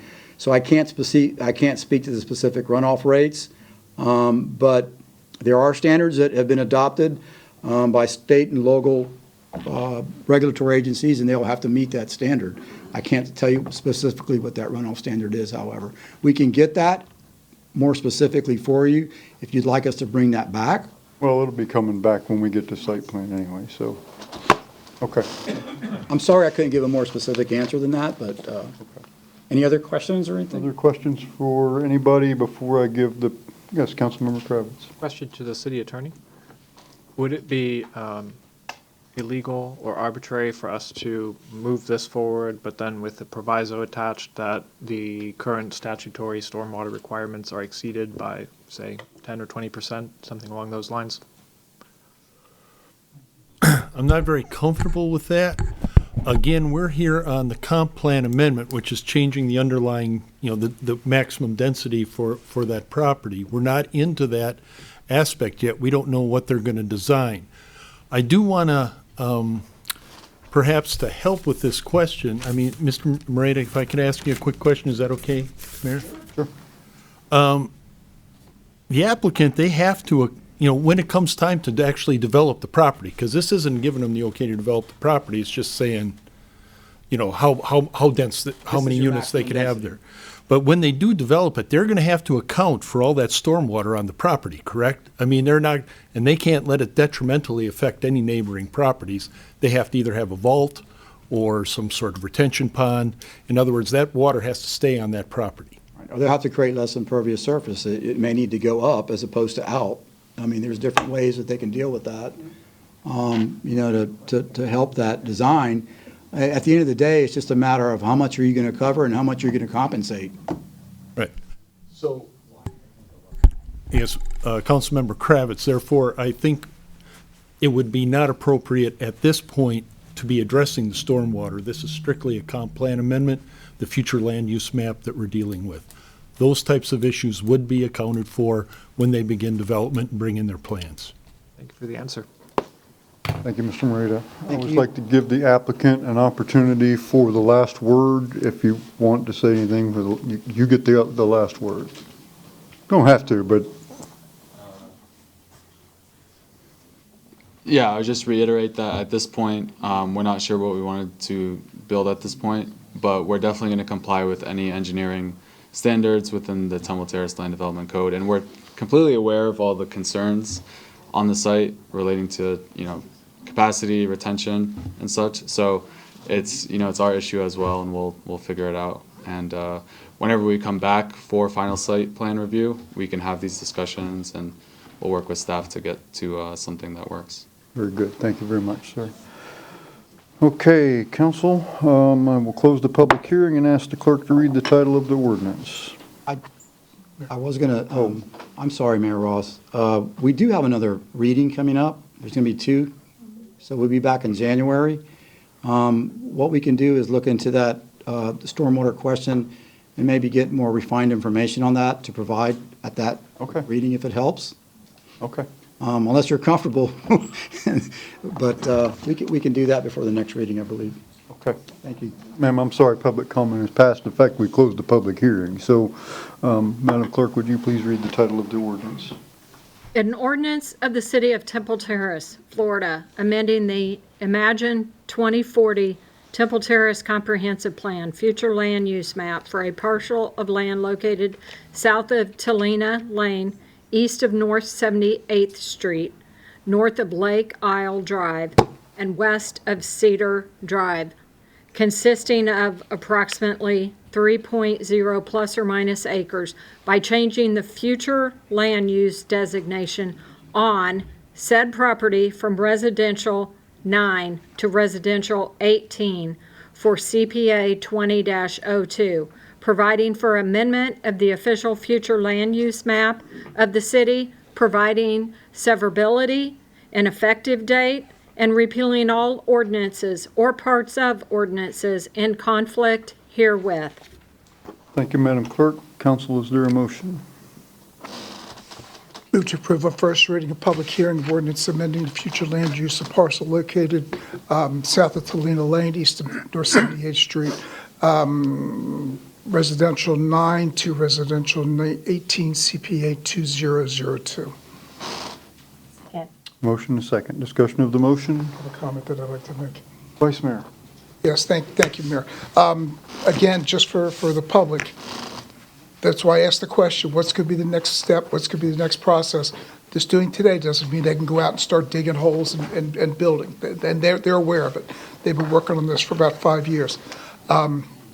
We are very, very sensitive to the issues of particularly stormwater, street density. I fought that fight for the last 7 years of Temple Terrace Highway.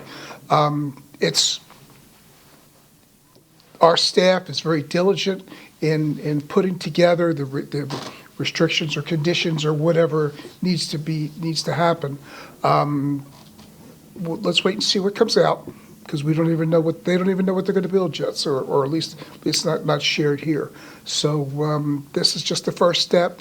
We're going to have another reading in 2 weeks, or I'm sorry, at the next scheduled time, and we'll have opportunity for discussion of particular landscaping, stormwater, parking, the whole 9 yards. This is none of that's addressed here tonight. So that's my only comment. Other comments on the motion? If not, all those in favor say aye. Aye. Aye. Any opposed? No nays. Motion is adopted. Ordinance will appear for a second reading and public hearing on Tuesday, January the 6th, 2026. Thank you very much. Next item is the second public hearing and second reading of ordinance 1585, amending the capital improvement section of the city's comprehensive plan. I'll open the public hearing. Planning Commission Representative Diego Guerra is here. Good evening, sir. Good evening, ladies and gentlemen. Again, Diego Guerra, Planning Commission staff. I am here in lieu of my colleague, Erica Larson, who is not able to be here tonight. This item is the Planning Commission's consistency review of the capital improvements section's schedule of projects update. Excuse me here. The review was conducted in accordance with Chapter 163 that requires the schedule of projects, which is a list of projects that derive from the capital improvements program and specifically address levels of service. It is these projects that make up the schedule of projects, and they are updated in the comprehensive plan on an annual basis. Planning Commission staff identifies the projects within the capital improvements program that affect levels of service, and this is what, again, makes up the schedule of projects. The update is accomplished by ordinance, which is permitted under Chapter 163, and this is out of the norm for the normal standard plan amendment process. Because it occurs annually, Chapter 163 does allow for that process. The summary is of the projects which are placed into 6 program areas, as you can see on the slide. The total funding amount for FY26 through FY30 is approximately $39.1 million for a total of 86 projects. The LOS priorities are depicted at the bottom of the slide, and the slide depicts the total breakdown in terms of projects and where they fit within those categorizations. As you can see, majority of the projects address repair, replacement, or renovation of current systems, which are outlined in capital improvement section objective 1.1. A total of 83% of the projects address the replacement of facilities or elimination of deficiencies. Staff also analyzed the schedule with respect to the funding sources requirements, funding source requirements outlined in the comprehensive plan. Capital Improvement Policy 1.5.5 states that general funds should not be used for those facilities with dedicated revenue sources, such as potable water, wastewater, or solid waste.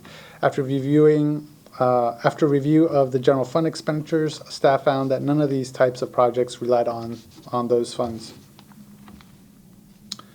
Capital Improvement Policy 1.5.10 and 1.5.11 state that all projects within the first 3 years of the city's schedule of projects be funded with committed revenue sources. These include ad valorem taxes, gas taxes, and user charges. Staff reviewed the funding sources and timing and found that the schedule funding was in accordance with these requirements as well. Ladies and gentlemen, the Planning Commission found the city's FY26 through FY30 schedule of projects consistent with the city's comprehensive plan and recommends the city adopt it by ordinance. That concludes my presentation. I'm also available for any questions you may have. Thank you, Mr. Guerra. Are there members of the public who wish to comment on this item? Seeing none, council members, are there questions? Okay. Seeing none, I will close the public hearing and ask the clerk to read the title of the ordinance. Thank you, Mr. Guerra.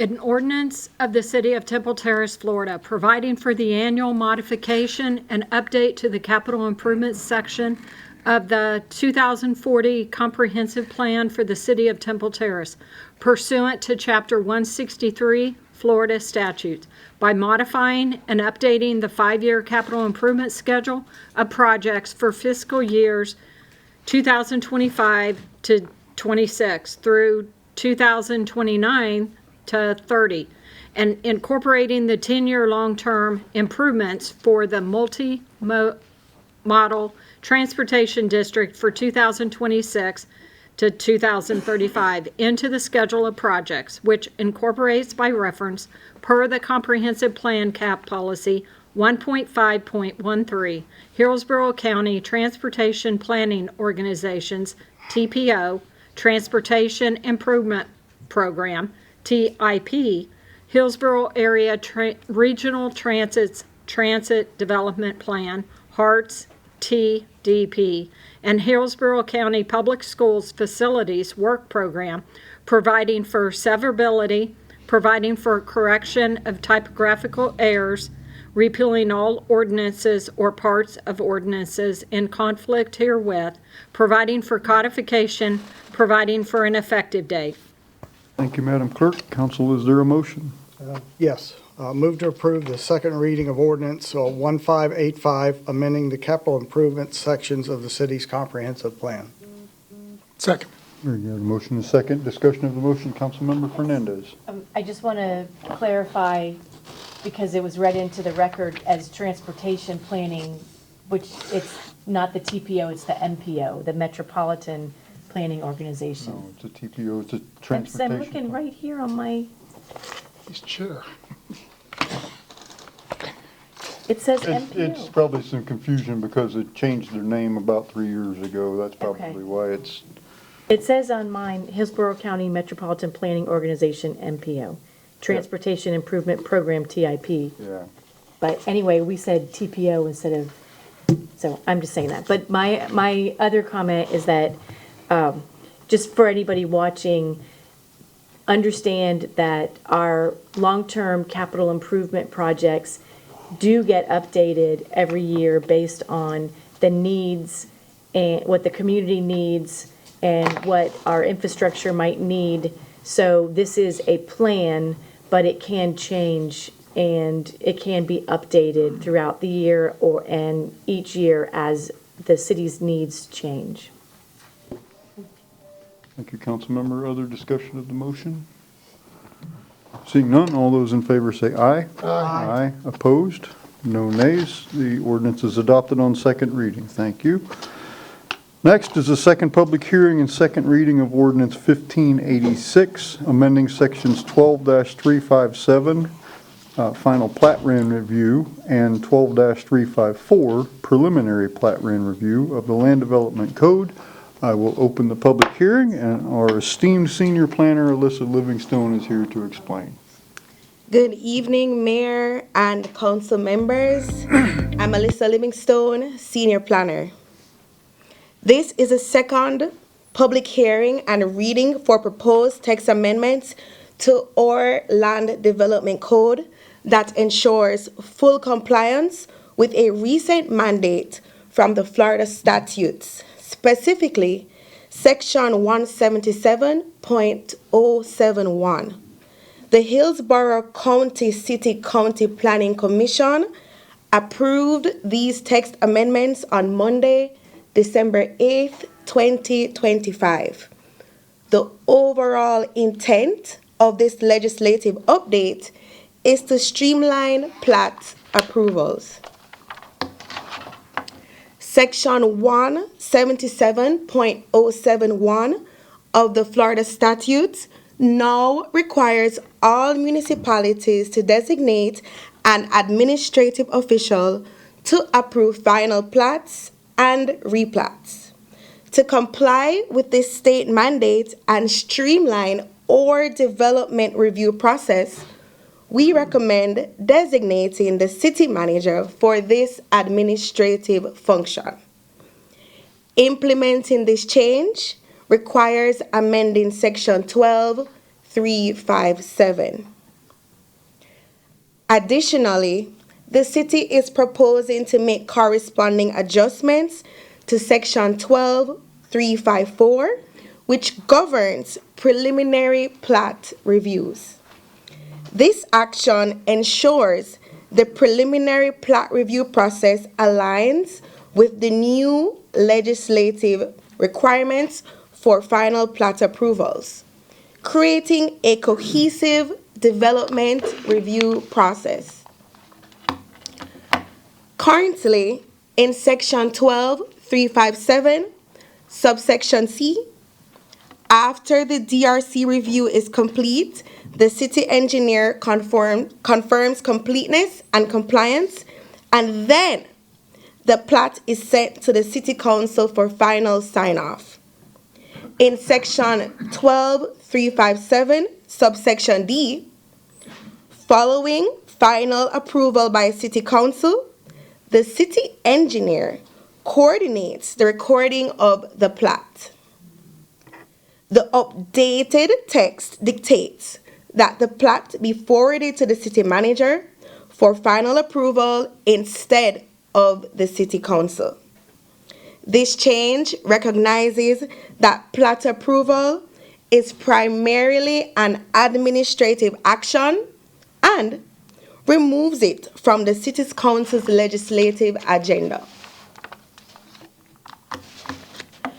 Currently, in section 12354, subsection G, any applicant wishing to appeal a preliminary disapproval goes before the city council. If amended, the appeal would be directed to the city manager. Thank you.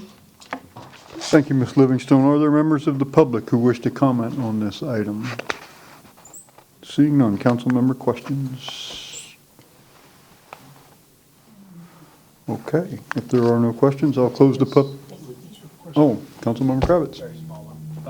I'm just curious, I read the staff report on this, and it was said that no changes are statutorily required when it comes to preliminary plat review, only to the final plat review. So I'm wondering if you could just elaborate on what the rationale was for taking the appeal away from city council and moving it to the city manager. I read that it was suggested here that it would ensure that the internal process supports the overall intent of the update. What intent is that, and what was the thought there? So the overall intent of the update is essentially to take away, or I would say remove the pressure from city council to review plats, to recognize that plat review and preliminary plat review is essentially an administrative function. And the reason why we are recommending that city manager reviews preliminary plat disapproval appeals is in order for the process to be streamlined, because it essentially makes sense to do the same thing or the same action or the same flow for prelim plats and plats. Thank you for the answer. That's all. Okay. Other questions? Okay, very well. And if there's no further questions, I'll close. Oh. This is questions to staff, correct? We're still going to have a discussion, just to... Yes, yes. Thank you. Yep, okay. Okay, we'll close the public hearing and ask the clerk to read the title of the ordinance.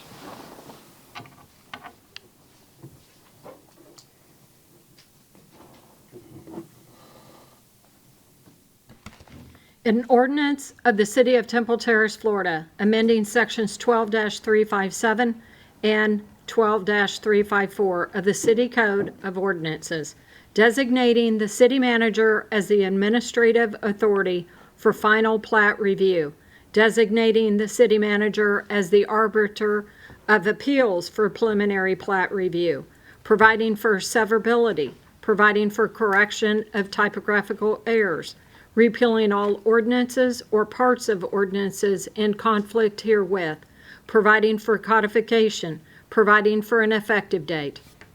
Thank you, Madam Clerk. Councilmember Kravitz, did you wish the floor? I just have a comment. Thank you very much. I have just a small comment regarding the appeals process. And it's not directed at staff, but something for everyone to think about. An appeal generally goes to an entity that isn't the entity that made the decision originally.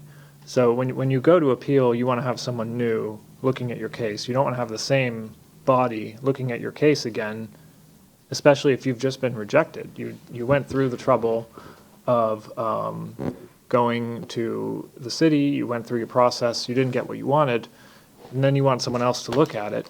And of course, at that point in time, you probably want to have a new set of eyes on the matter and not the same set of eyes. And that set of eyes in the past was City Council. So I read through this and I was struck by that.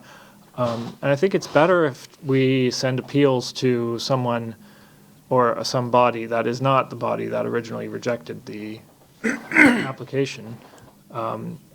If it goes to the city manager, it remains within the administrative process, as has been pointed out. The city council is not part of the administrative process. And so you're getting a second set of eyes now. But if we amend the statute, You're not. You're getting the same administration that rejected your application to look at it one more time. And from my experience, that rarely leads to a different outcome. So it's not very effective as an appeal. So if we want to provide people with an effective appeal, we'd leave it as it is right now. And as the staff report on December 2nd, 2025 stated, the legislative update does not include preliminary plats. So the amendment to this section, 12354G, is purely voluntary. So I would put it out there that maybe we should allow appeals to continue coming to City Council. I personally haven't seen one in an entire year. I can't imagine that it's that big of a burden.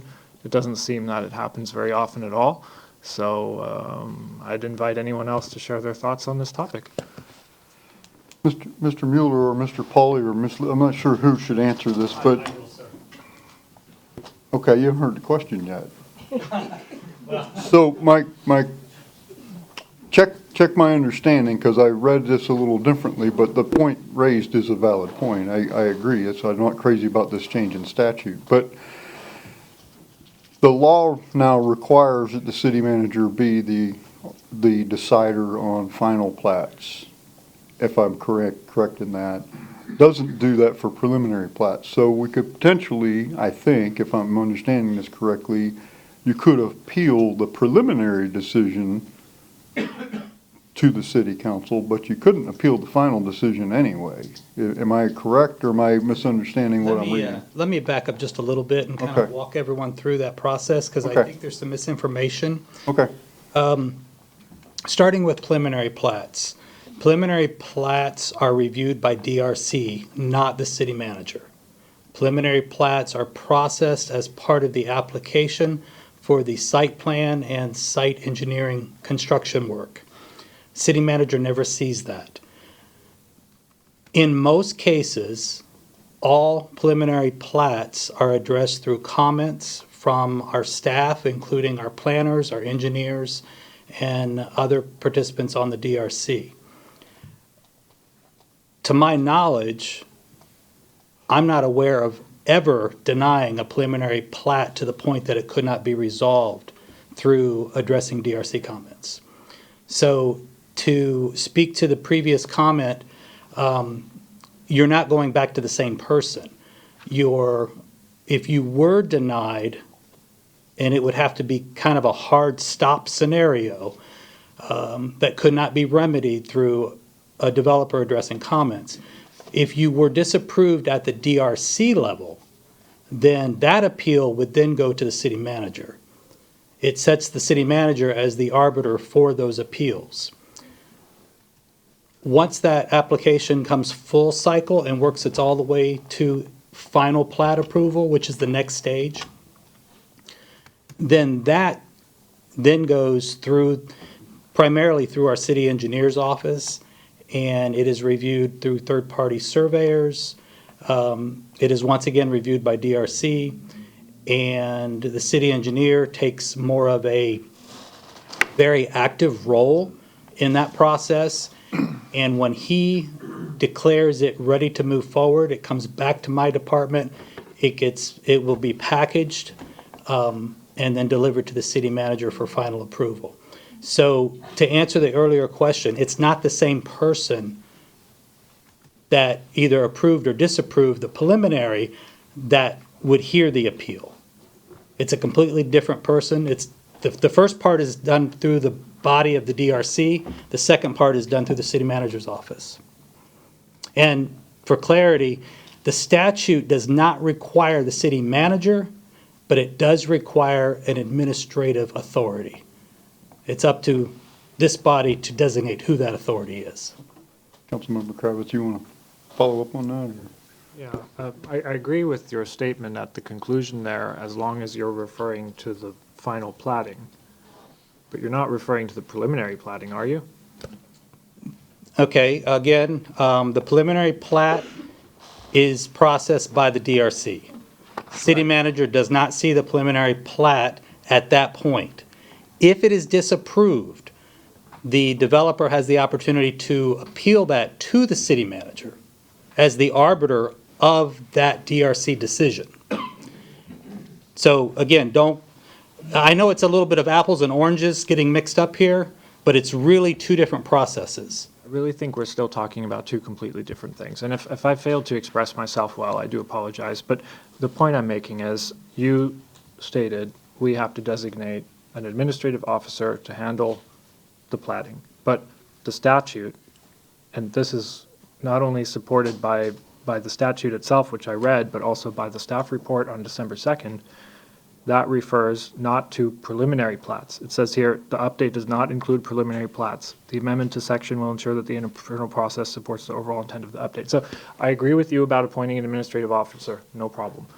What I'm referring to only right now is the statutory change that's being made to section 12354G regarding the appeals process for preliminary plats. And my understanding is that the Florida statute that we're trying to comply with right now doesn't address preliminary plats at all. It doesn't care about them. They are not mentioned. I'm happy to direct that question to the city attorney, or I believe I also have here the text of the statute, which I can also read into the record, but that is what I'm trying to ask, which is when it comes to preliminary plats, the change we're making right now is voluntary, right?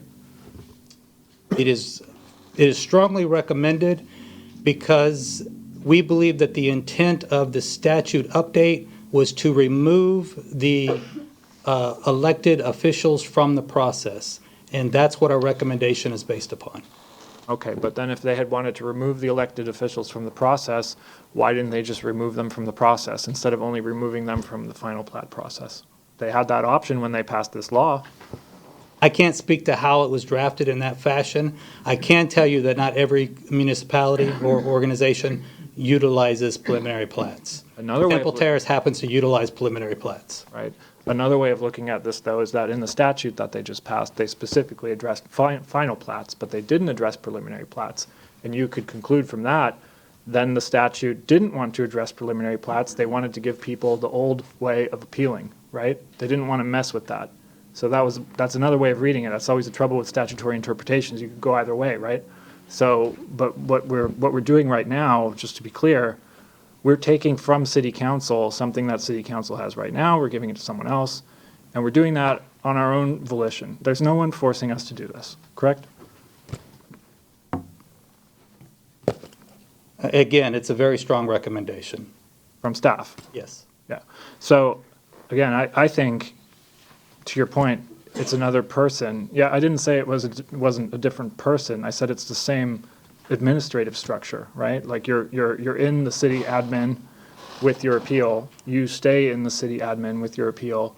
And there is coordination between city staff at all kinds of levels. They're always talking to each other.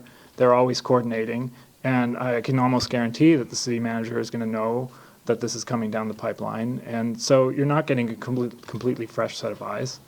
I just think that if you are an applicant and you want to use your right of appeal, it's better to be able to go to someone else who isn't as enmeshed in that process. This is typical. This is why you go to a different judge, right? You usually take a different lawyer when you go to appeals too, right? Someone completely fresh so you can start from new and you don't have all that bias going with you. So I think this is a voluntary change that we're making here, and I don't really see the rationale behind it. And again, as you pointed out, this has never happened. You've always been able to resolve it, which is great. No criticism at all. But this never comes up. So it's also kind of taking something away that isn't all that practically relevant. And if in the off chance that something like this does come up, why is the old way so bad? That's my question to you. Again, all I can say is to reiterate what I said a moment ago. When, upon reviewing the statutory update, it was very clear that the state decision makers did not want local elected bodies involved in this process. And that is why we elected to bring forward both amendments, both sections in the amendment. Well, I understand that. I get it. If the state feels that way, then they should make their intention clear, but they didn't do that in the statute. So as it stands, I'd be happy to vote for this with the absence of 12354G, but I'm not going to vote to take power away from City Council on it if it's not legally required. I just don't see the reason why I would do that. And I think that it's completely reasonable for the applicant to come to City Council with their appeal and then have a fair hearing here. So I think that all of us are perfectly capable of offering that. And so that's my position on that one. I yield the floor. Vice Mayor Schisler. This has not come before, we don't get preliminary reviews. These get handled internally. That's correct. You've said that a couple times now, okay? For consistency, I don't have a problem with it. We never see it anyway, so it's not going to, you guys would figure it out ultimately anyway, and come to a resolution to whatever the problem is. Okay, I'm okay with where it is. Councilmember Fernandez.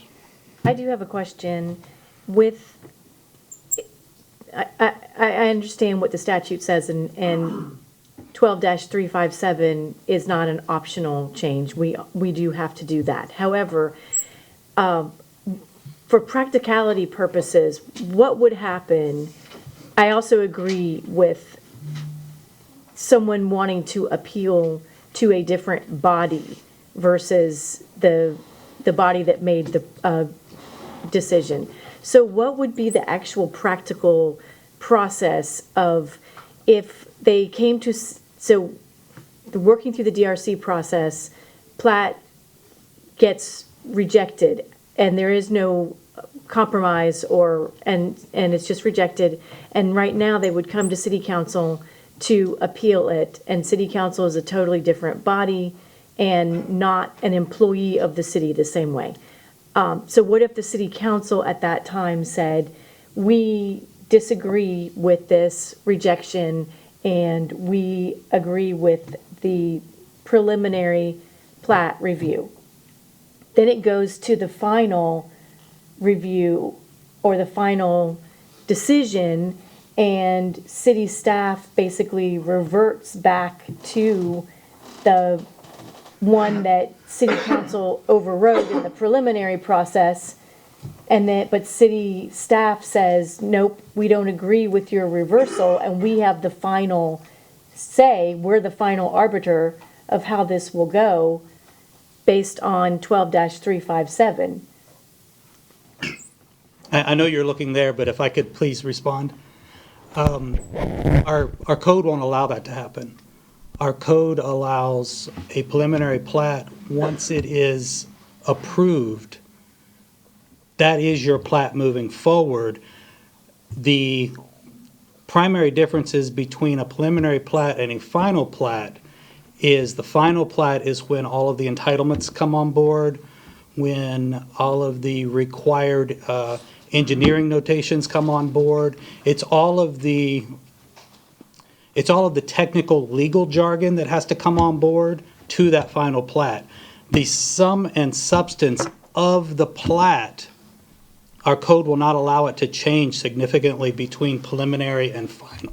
So if that's a concern of yours, I can tell you right now that our code simply doesn't allow it to happen. Because one of the things that the city engineer is charged with in his shepherding of that review process is he is charged with ensuring that the final plat as presented is consistent with the preliminary plat as approved.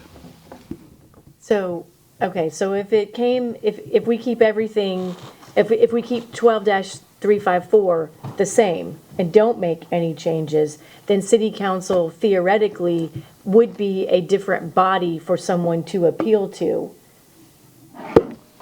Yes. Okay. And unfortunately, my concern is that if you do keep it the same and the city council renders a ruling on it, as I just said, he's required as a city engineer to ensure that the final is consistent with the preliminary, which now means the city council has taken action on the final, you see.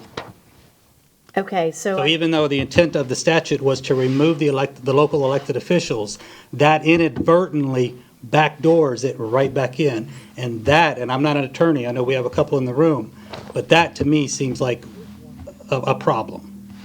I guess that would be my question for our city attorney, because on the one hand, I wholeheartedly agree with somebody who's developing a project having a different body to appeal something to, but on the other hand, does that put us in conflict if our preliminary site plan is has to be the same as the final site plan, and then if this were to happen, the city council will then have made the decision in conflict with what the state said.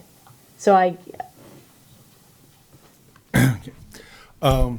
Right. I think that there could be a concern that we would end up doing indirectly what the state statute is prohibiting. I think also it's important to understand kind of practically if, again, I think that Mr. Pauly has described how the preliminary plan works. It's going to go through the DRC, there's going to be comments, they respond to the comments.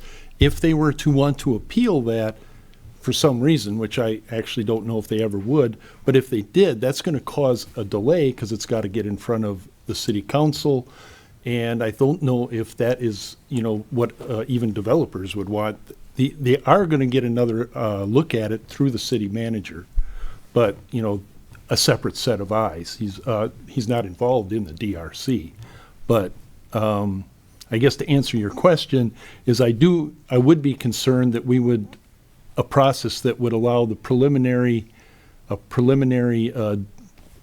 appeal to you, and you make a decision, which it should then become part of the final. The legal department wouldn't let hopefully wouldn't, it would work out to where what your decision would stay in the final. But I am concerned that that would indirectly be doing what the state statute or the legislature has been trying to prohibit. Okay. Councilmember Kravitz. Very brief question to City Attorney. Why are we all saying that the state legislature is trying to prohibit the city council from addressing these final plat things? He can't hear you. Microphone. Oh, Your microphone. I'm sorry, I turned it off because I was flipping my papers around. Thank you very much. I just wanted to ask, why are we all assuming what the intention of the legislator was? Because the final plat is, as Mr. Pauly just correctly pointed out, a completely technical process. It's 29 things, you check the boxes, and then it goes through. So there's nothing you can do, as he pointed out, from the preliminary to the final stage anyway. There's no decision-making left at that point. All of it is in the preliminary phase. So why are we all saying that the legislature, why are we presuming that they had a particular intention behind this when there's no evidence for it in the statute? Or what evidence, let me rephrase that, what evidence in the statute is there for the fact that they wanted to remove the city council from this process, as everyone is suggesting? Well, I was going by the actual language itself when it says that it can no longer go to the city council for final approval, which I guess I assumed meant they didn't want the city council to have final approval. They would rather it be done administratively. So that's why I'm saying, that's where my assumption comes from. Okay, I agree that they don't want the city council involved in the final process, but we're all saying city council politicians should be completely removed from the entire process from A to Z. But we're up here making decisions on the preliminary process and an appeal. And, just to remind everyone, what is in the preliminary process, we've got stuff like setbacks, we have lot sizes, street layouts and access, stormwater management, all of that stuff is all very relevant and something that people have opinions on. So I fail to see, other than the fact that the final process is now administrative because it's 29 technical requirements where you're just doing a checkbox, I don't see why we're all assuming that we know what the state legislature intended, because I think watching them, it's usually pretty difficult to tell. I'm just expressing the concern. That's all. It's just that it could end up being problematic down the road. I've made my point. I yield the floor. Thank you. Okay. Any other questions or discussion? If not, is there a motion? I'd like to move to amend this ordinance to remove the proposed change at 12-354G. There is a motion. Is there a second? Second. Discussion. I have some if nobody else does, and so this is a long statute. Well, it's not that long, but, and I didn't read this from the first reading. I read it at the first reading, but of just 1A of 177-071 says a plat or replat submitted under this part must be administratively approved and no further action or approval by the governing body of a county or municipality is required.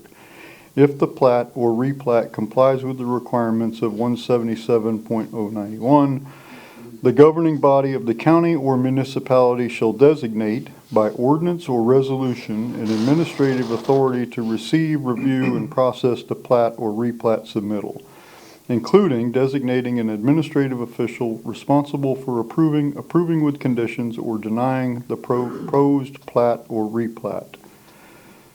And then defines administrative authority in the next paragraph means a department, division, or other agency of the county or municipality for purposes of issuing a final administrative approval of plat or replat's final. The term also includes administrative officer or employee designated by the governing body of the county or municipality, including but not limited to a county administrator, city manager, deputy county administrator, blah, blah, blah, blah, blah. So it doesn't say preliminary, but to your point, and I've heard this before, not every city or county uses preliminary plats. Sometimes they just go right to the final. So from that language, it's clear to me that the legislature's intent was to make this an administrative function and not a legislative function of the governing body. So I don't think that the world as we know it will end if we pass this, but I do think that we're doing this in contradiction to what I consider to be pretty clear legislative intent.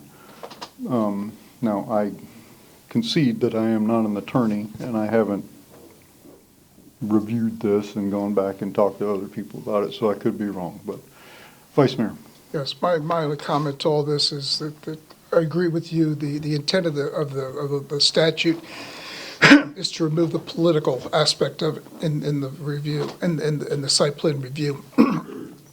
The fact that not everybody uses preliminary, they're not going to address every iteration that appears.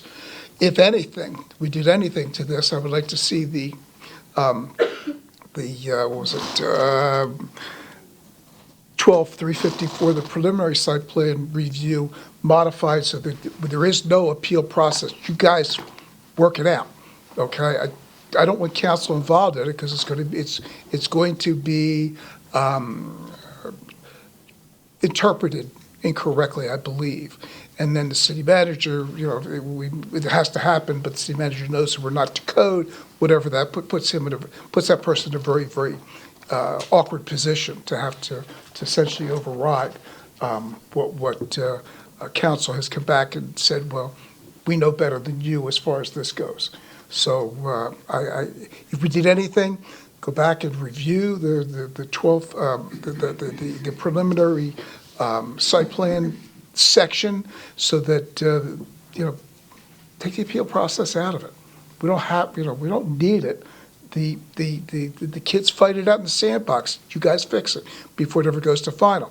As far as the city manager being the final arbitrator, he's not involved in it to begin with. So if it's, and essentially from the time the final site plan or the preliminary is approved until it reaches the city manager's desk, it's just dotting I's and crossing T's. There's nothing changing of the substance from what I've heard. So it's essentially the same thing happening anyway. He would come in, he would approve it, and then there's no appeal process for the final. It's just signing off that it's been done, and all the I's are dotted and T's are crossed.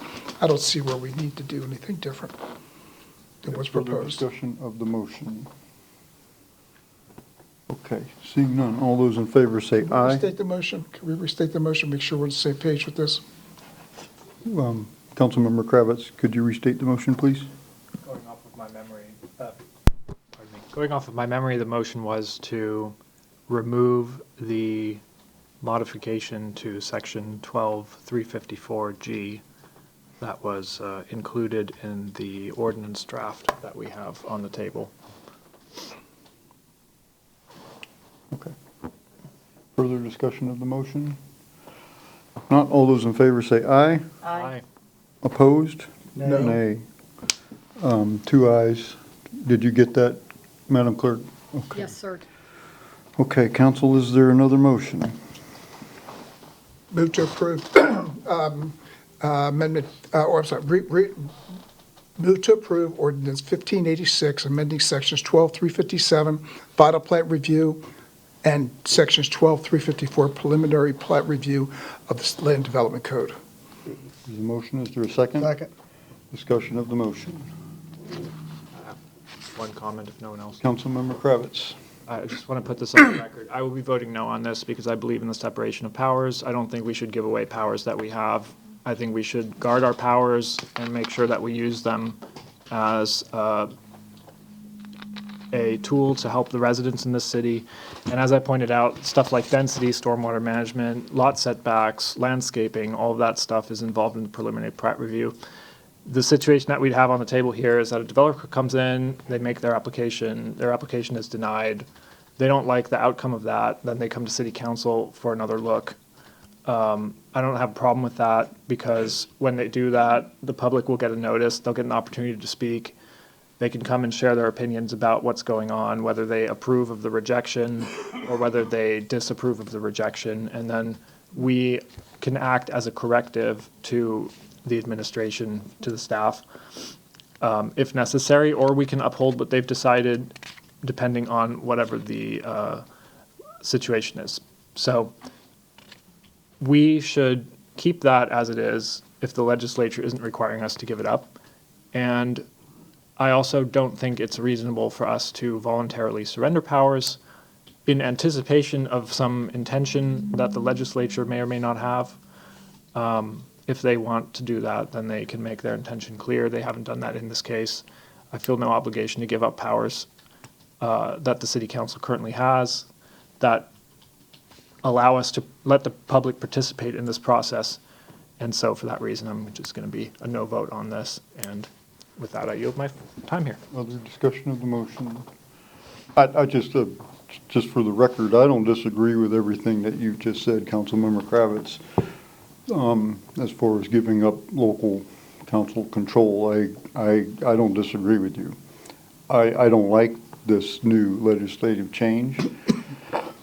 I do disagree with you on, I think the legislature made their intent very clear, and it's consistent with what they've done for the past few years, and that is they want the local elected officials out of these kinds of decisions. And that, I think their intent is clear. They didn't use the term preliminary because not everybody uses the preliminary, but I think that's the one part I disagree with. I don't disagree with you on, I don't like it, but I do disagree with you on, I think this is what the legislature intended us to do. And so, anyway, yes. And to that point, remember the last meeting when this was first discussed, I brought up the same thing. Legislature was forcing us to do something that we had done in the past to begin with. So while I'm against it, again, giving up power, giving up the opportunity for us to do this, as I stated 2 weeks ago, kind of making us do this type of thing. Yeah, I don't want to be removed from office over a preliminary plat review thing. We're being forced to do this. They didn't say preliminary. We have a preliminary. We know what we can make an educated guess as to what the intention was really going to be. So that's why I'm supporting it in this fashion. Councilmember Fernandez. I just want to comment because last reading I did vote to support this, and I had not heard the arguments presented by Councilmember Kravitz, and those arguments are persuasive to me, and I agree. So I will be voting no on this. However, I do believe, based on the conversation that we've had tonight, that if this, yes, every jurisdiction in this state does not require a preliminary plat review, but there's others that do. So if the state intended to, they were full within their power to include that. So that's how my thought process has progressed through this conversation, and that's why I am a no vote on this. Okay. All those in favor say aye. Aye. Aye. Opposed? Nay. I had to vote no. Never mind. So, I meant to Record vote needs to no, be I'm clear on sorry. this, because this could be Councilmember Kravitz and Councilmember Fernandez Yes. voted no on this. Yes, please. Okay. Good. Thank you, Mr. Pauling. And thank you, Ms. Livingstone. I know you stood back there patiently for a long time. Thank you. Next, public hearing and second reading of ordinance 1587, creating short-term rental requirements. I'll open the public hearing. And our Code Compliance Director, Jack Shanks, is here to present. Good evening, Mr. Shanks. Good evening, Mayor and Council members. Jack Shanks, Code Compliance. Tonight, I'm presenting an ordinance that establishes a regulatory framework for managing short-term rentals within the city of Temple Terrace. As you know, short-term rentals have become increasingly common in residential neighborhoods across Florida. This ordinance is designed to help the city manage that growth responsibly, balancing private property rights and state preemption with our duty to protect the health, safety, and welfare of our residents. Our overall goal is simple: ensure that short-term rentals operate safely, fit appropriately within our neighborhoods, and contribute positively to the community.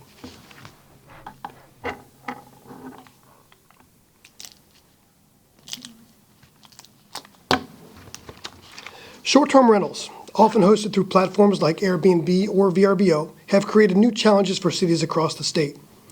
Before 2011, Florida cities had the ability to regulate short-term rentals under home rule authority.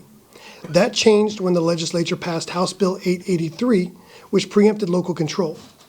In 2014, the legislature restored some local authority through Senate Bill 356, allowing cities like ours to regulate short-term rentals for health, safety, and welfare, but not to prohibit them outright or limit how often they can be rented. Based on data provided to us by short-term rental company compliance software providers like Granicus and Decker Technologies, we can estimate that our current number of short-term rentals within Temple Terrace is approximately 150. While many of these are well-managed, others have generated issues.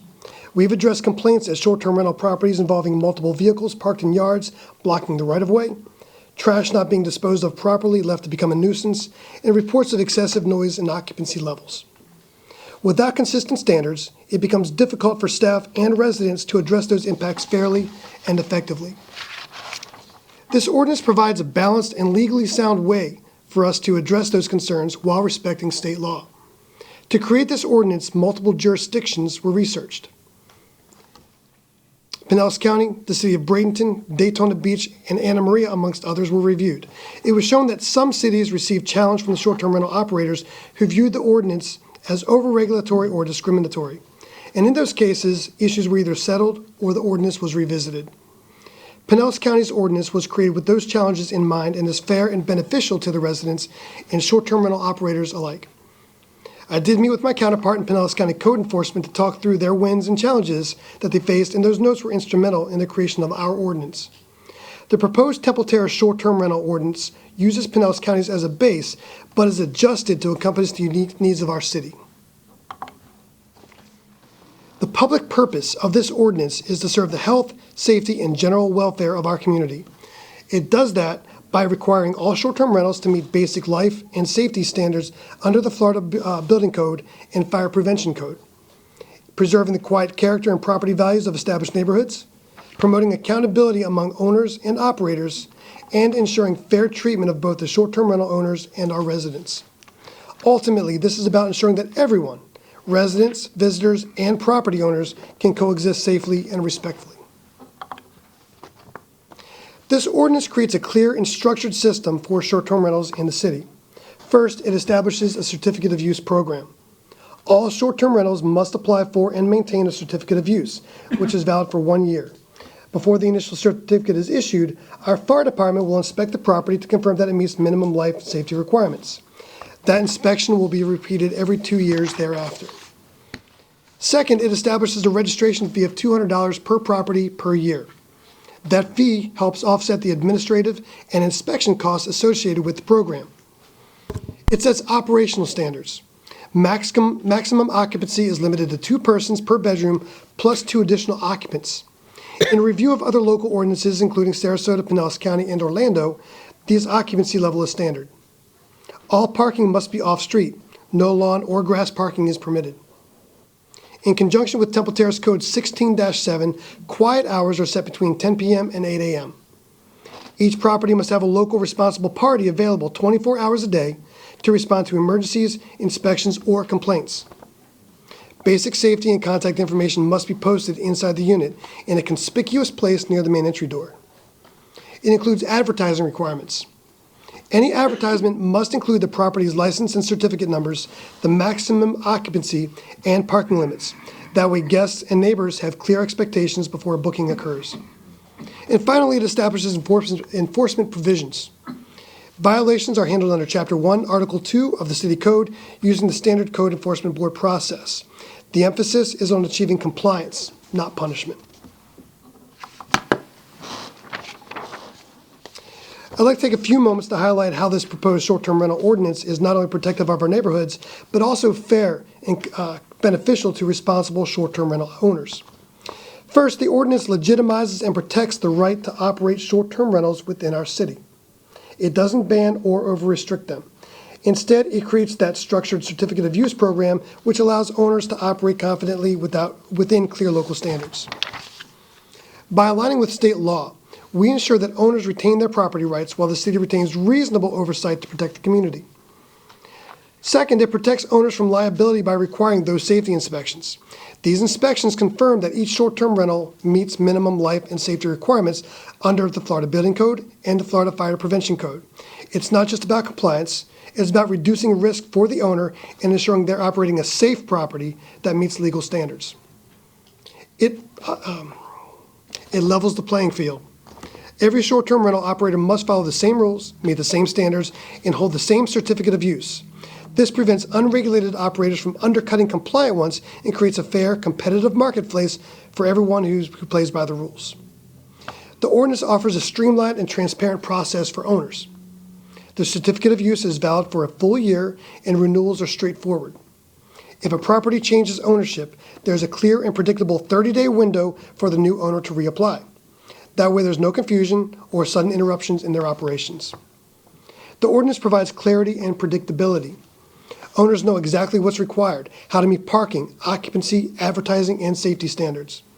That transparency reduces disputes and helps everyone stay on the same page. It's designed to be fair, measurable, and easy to follow, not punitive or confusing. This framework encourages cooperation between the city and our rental owners.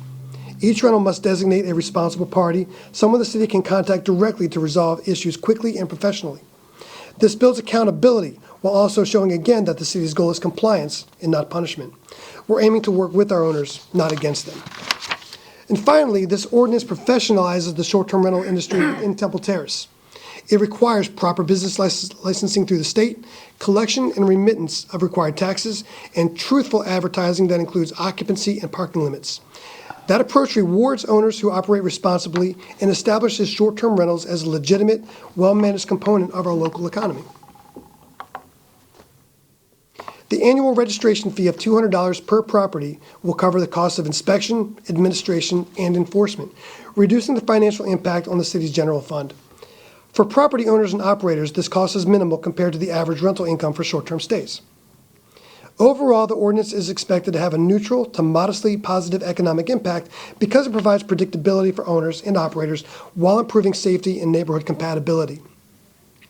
For the community, it strengthens public confidence in how these properties are managed, creating a safer, more orderly environment for everyone. At the last council meeting, I was asked to provide additional clarification regarding the process for enforcing parking requirements, as this is a frequent concern raised by neighbors. If a parking issue is observed or reported during normal business hours, a code compliance officer will contact the responsible party 24 hours a day to notify them of the violation and, depending on the circumstances, will attempt to have the occupants address the issue immediately. The expectation is that the violation is corrected at that time. A parking violation constitutes a direct violation of the certificate of use. Likewise, failure to respond or take immediate corrective action by the property owner or responsible party is also a violation of the certificate of use. Once the certificate of use is violated, that violation is irreversible, and that triggers a notice of violation and notice of hearing, which will then be scheduled for the next Municipal Code Enforcement Board meeting. During non-business hours, just as they do now, our police will respond to parking-related calls. Officers will have access to the same responsible party contact information and will make the same efforts to achieve immediate compliance. The Code Compliance Department will be notified of the violation and will proceed with issuing the notice of violation, notice of hearing for presentation to the next Municipal Code Enforcement Board. In conclusion, this ordinance provides a practical and balanced approach to managing short-term rentals in Temple Terrace. It respects property rights, enhances neighborhood quality, and ensures that all rental properties operate safely and responsibly. Should this ordinance be approved, we will be fully enforcing it no later than July 1st, 2026. This gives us time to secure the most appropriate software, train staff, and identify and provide notice to all short-term rental owners. Staff respectfully recommends that the City Council approve this ordinance on second reading. Thank you. I'm happy to answer any questions. Thank you, Mr. Shanks. Prior to questions, we do have some members of the public who wish to comment. First one signed up is Mr. Neil Oakes. Mr. Oakes, welcome, sir. I'm Neil Oakes. I live on Liberty Avenue, and since 1983.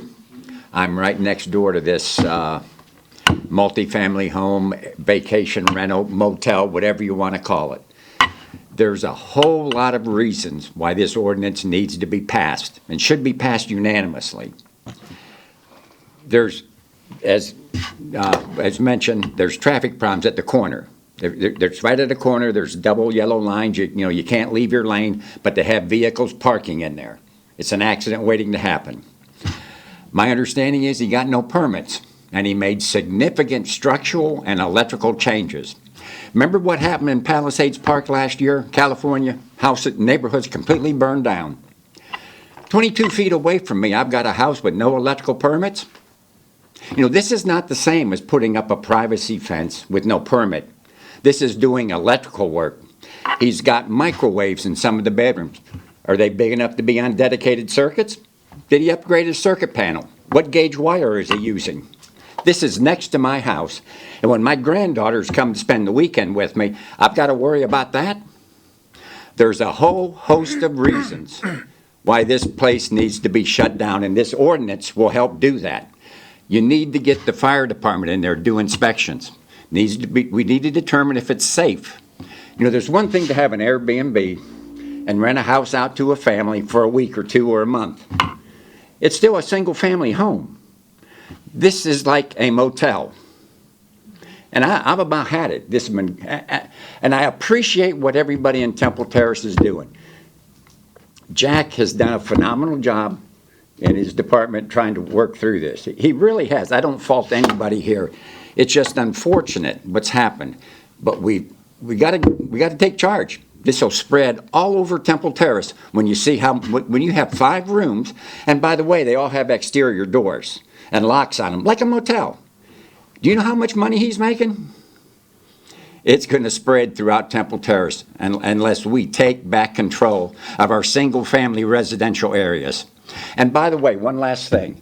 I did a little research. Every 15 to 20 minutes, there is a house fire in the United States from electrical problems. Not from smoking in bed, not from cooking, from electrical problems. Hundreds of people die, thousands are injured. We can't allow this to go on. Thank you for your time. Thank you, Mr. Oakes. Joseph Logston. Good evening, sir. Good evening. Thank you very much.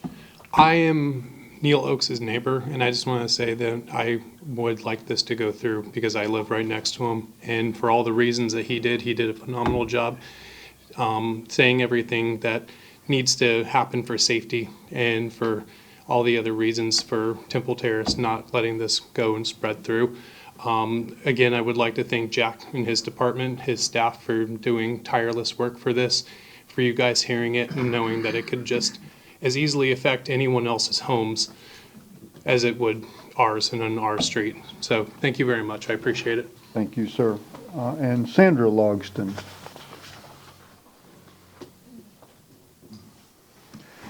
Good evening, ma'am.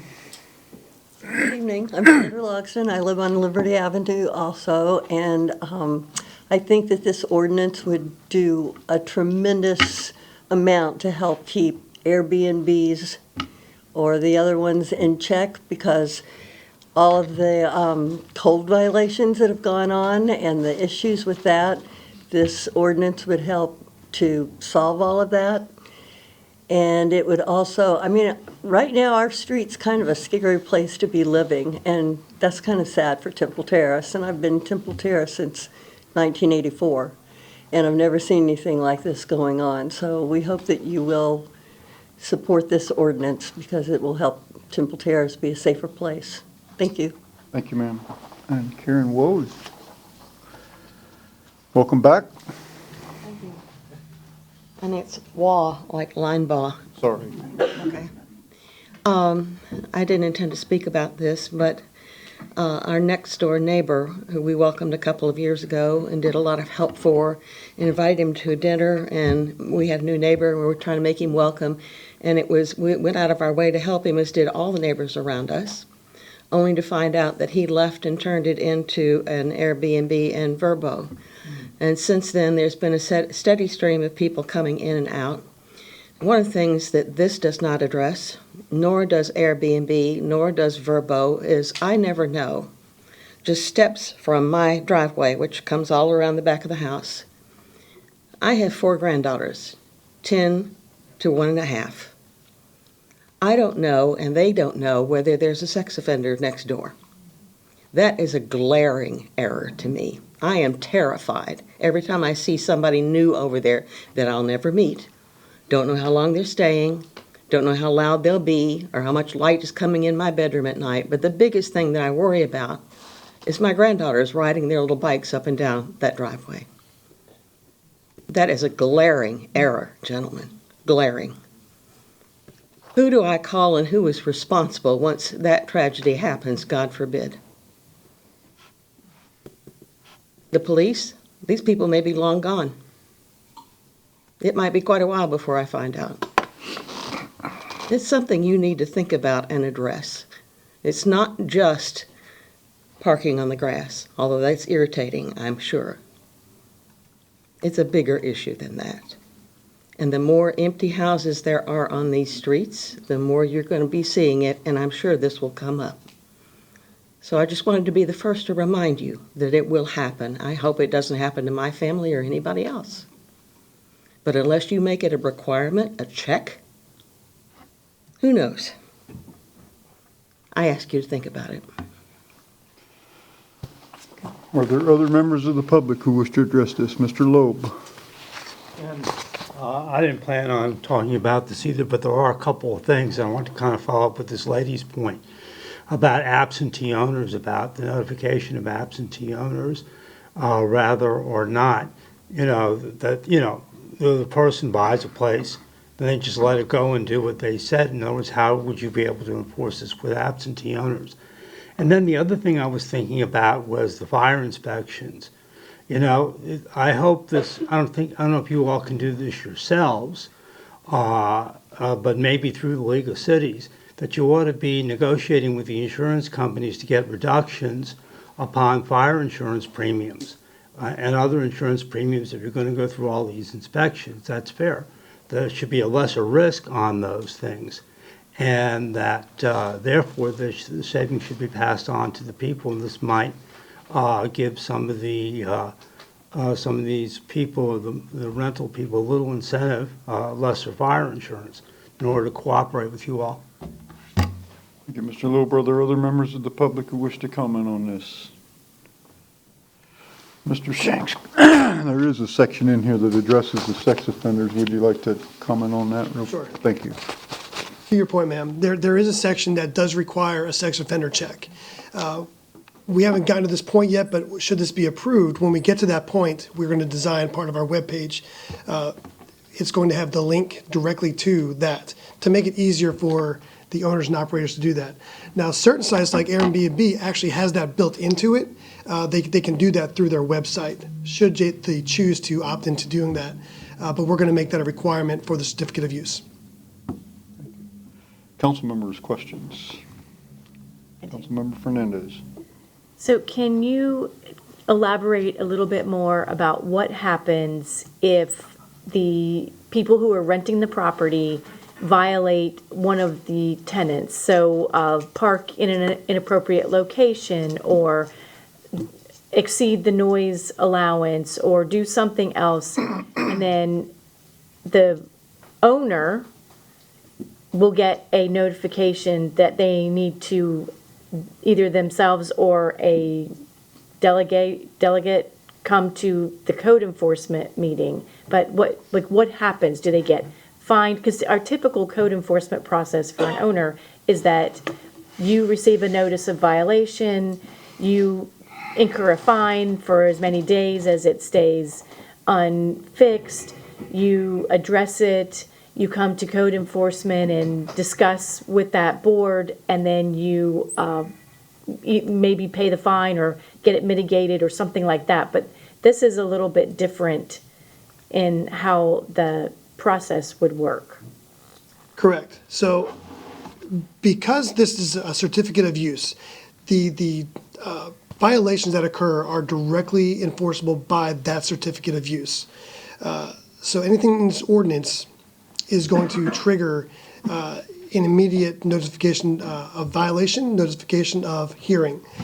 They will go to, even if it's corrected that same day, it's still going to go in front of the board. The board will hear that, and they're going to levy a fine. Much like the tree matrix that we have, we'll probably create something similar to that. I have something else that I'm working on, which will come soon, which is going to open up the possibilities for different kinds of fines. However, at this time, it's going to go directly to the board. They're going to levy those fines. They will have the opportunity to place a lien in the home if it's something that's more egregious, but we'll address those on a case-by-case until we build something like a matrix. And that's going to be something we work on over the next couple of months. So what would happen if you have a property owner who consistently does not follow the requirements that the city would set out, that is consistently in violation of the tenets that we've set forth here? What would happen to that property owner? We will revoke the certificate of use, and then we will also contact the DBPR for licensure violations and whatnot, because they're not following the city regulations, which is protected by the Florida state statute.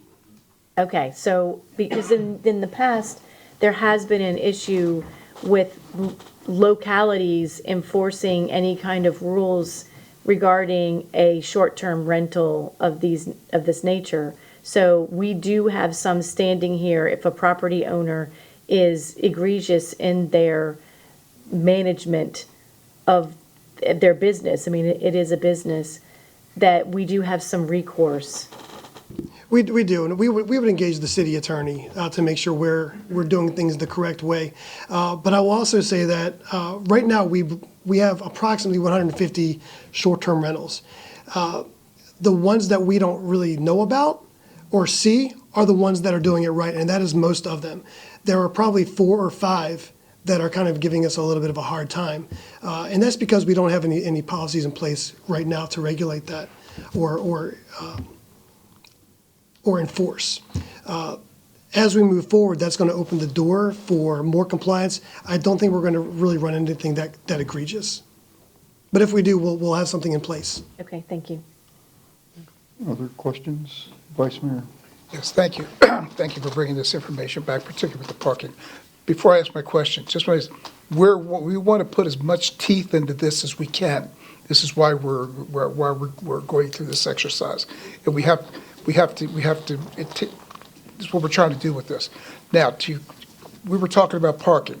What constitutes a parking violation? Okay, great question. So, part of the application process is going to be identifying the parking for the home. They're going to submit that with their application. It's going to be reviewed by us. And like the ordinance states, no off-street parking, no grass parking. That does not mean that if somebody parks on the street and there's street parking allowed, that's going to be a violation. It's the quantity, the number of cars. Now, driving through Temple Terrace on any day of the week, we can spot those a mile away. We know when there's multiple cars parked out inside of a house, and we know what's going on there. Right now, again, there's nothing that we can really enforce as far as that goes. But if it's a 2-car driveway, we know that 2 cars can fit in that driveway. We're going to have the list. We're going to know as we go through, and we're looking for these different things. We're going to know who the responsible parties are. And that's going to be part of the training that my team receives, is in the list that our police officers receive. If we pull up to a house and there is 3 cars there, we will address it. And let's say, oh, somebody's over for dinner. We're not trying to impact people's lives. Now, when we come back the next day and that car is still there, now at this point, we know that car stayed overnight. It's a violation. Our job is going to be to reduce nuisances and issues where people are parking around corners. If we know that there are more vehicles assigned to that house at any given time, that will be a violation until we can prove that that is like a short-term stay, maybe a family member's coming in. Well, again, we're not trying to impact people's lives or reduce the fun. What we're trying to do is make sure that the neighborhoods are consistent, that they're safe, and that they fit appropriately within the neighborhoods. Does that answer your question? Okay, so you have a 4-car, 2-car garage, you park 4 cars in the driveway, and you got 5 cars there. That will be a violation, that 5th car in the street. Once we are able to determine that that thing is staying there, that is part of the household. First thing we're going to do is we're going to call the responsible party, whether that's the property owner or the person that they have delegated. That person is going to have to answer for what's going on there. If they're unable to, they're going to contact those occupants, and then we're going to determine it that way. Okay. All right, second question then deals with the actual structure itself. I know that the house next to the Oaks, and I have one on my street, okay? I truly believe that there has been work done in the past where they've subdivided bedrooms, and it's, when the owner's there, it's a rooming house. When the owner's gone, it's a VRBO, okay? Will our inspections be able to go in and say, okay, this is what the house is supposed to be, 3 bedrooms, 2 bath, where did this 4th bedroom come from? Is it permitted, or has it been permitted? Will that become, that'll become obviously a health and safety issue as far as meeting code for all of that stuff, correct? Correct. Okay, so it's a violation. All right, now, are we going to be doing annual audits on these entities maintaining the tax exemptions or the proper Department of Professional Regulation, making sure that just the fact that keeping their LLCs up to date with the annual reports. Are we going to audit them on an annual basis? We are. That's part of the going to be part of the renewal process, because the certificate of use is good for 1 year. The inspections are every 2 years. So when it comes time for renewal, we're going to look at all those things again and make sure that what they're reporting is still the same. We'll be able to compare apples and apples and see if this one matches what's here. If something's different, we know that something's changed.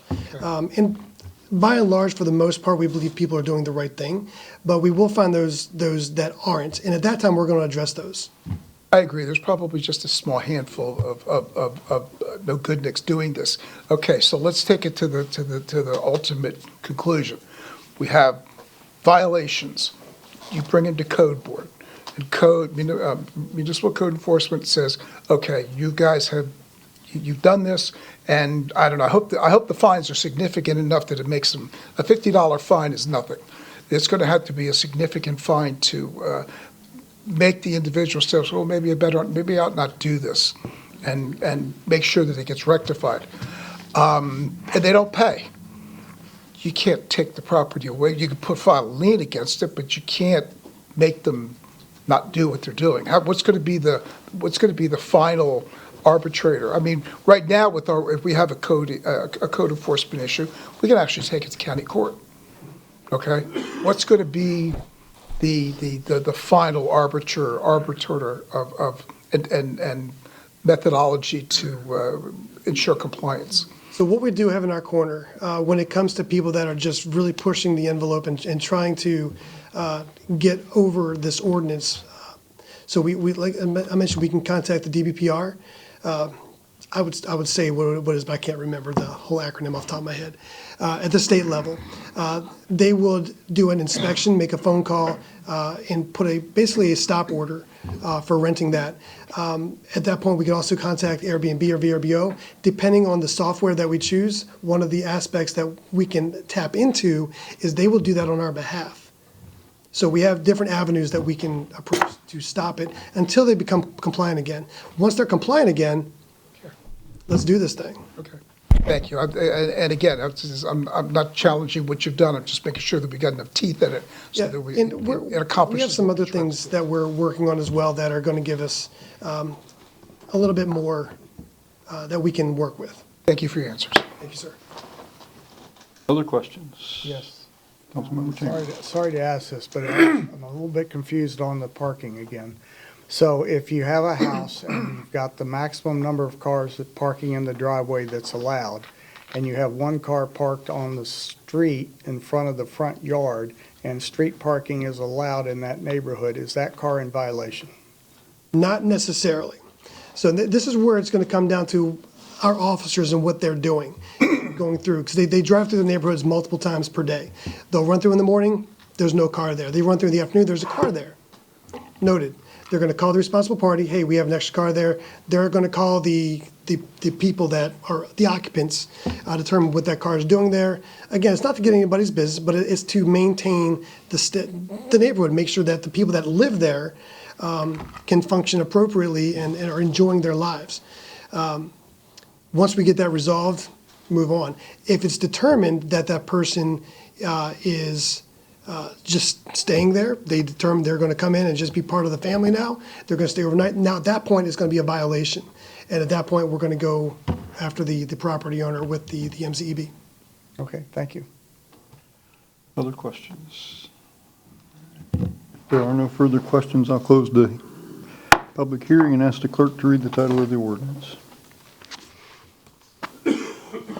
An ordinance of the City Council of Temple Terrace, Florida, creating Division 3 of Article 4, Chapter 8 of the Temple Terrace Code of Ordinances entitled Short-Term Rentals, providing definitions, establishing a certificate of use program for short-term rental properties, providing inspections of short-term rental properties to ensure consistency with the Florida Building Code and Florida Fire Prevention Code, providing for short-term rental property advertising requirements, providing provisions for the regulation of occupancy of short-term rental properties, providing parking regulations for short-term rental properties, providing for penalties for noncompliance, providing for severability, providing for inclusion in Chapter 8 of the Code of Ordinances, which governs buildings and fire prevention, providing for scrivener's errors, and providing an effective date. Thank you, Madam Clerk. Is there a motion, council? Yes. Move to approve on second reading of ordinance 1587, creating short-term rental requirements. Second. Seconded by Councilmember Fernandez. Is there discussion of the motion? If not, all those in favor say aye. Aye. Aye. Opposed? No nays. The ordinance is adopted on second reading. Thank you, Mr. Shanks. Next is a resolution approving a contract with Bandy's Construction Company, Inc. for an emergency operations center building at Fire Station Number 1, and our fire chief, the esteemed Ian Kemp, is here to explain.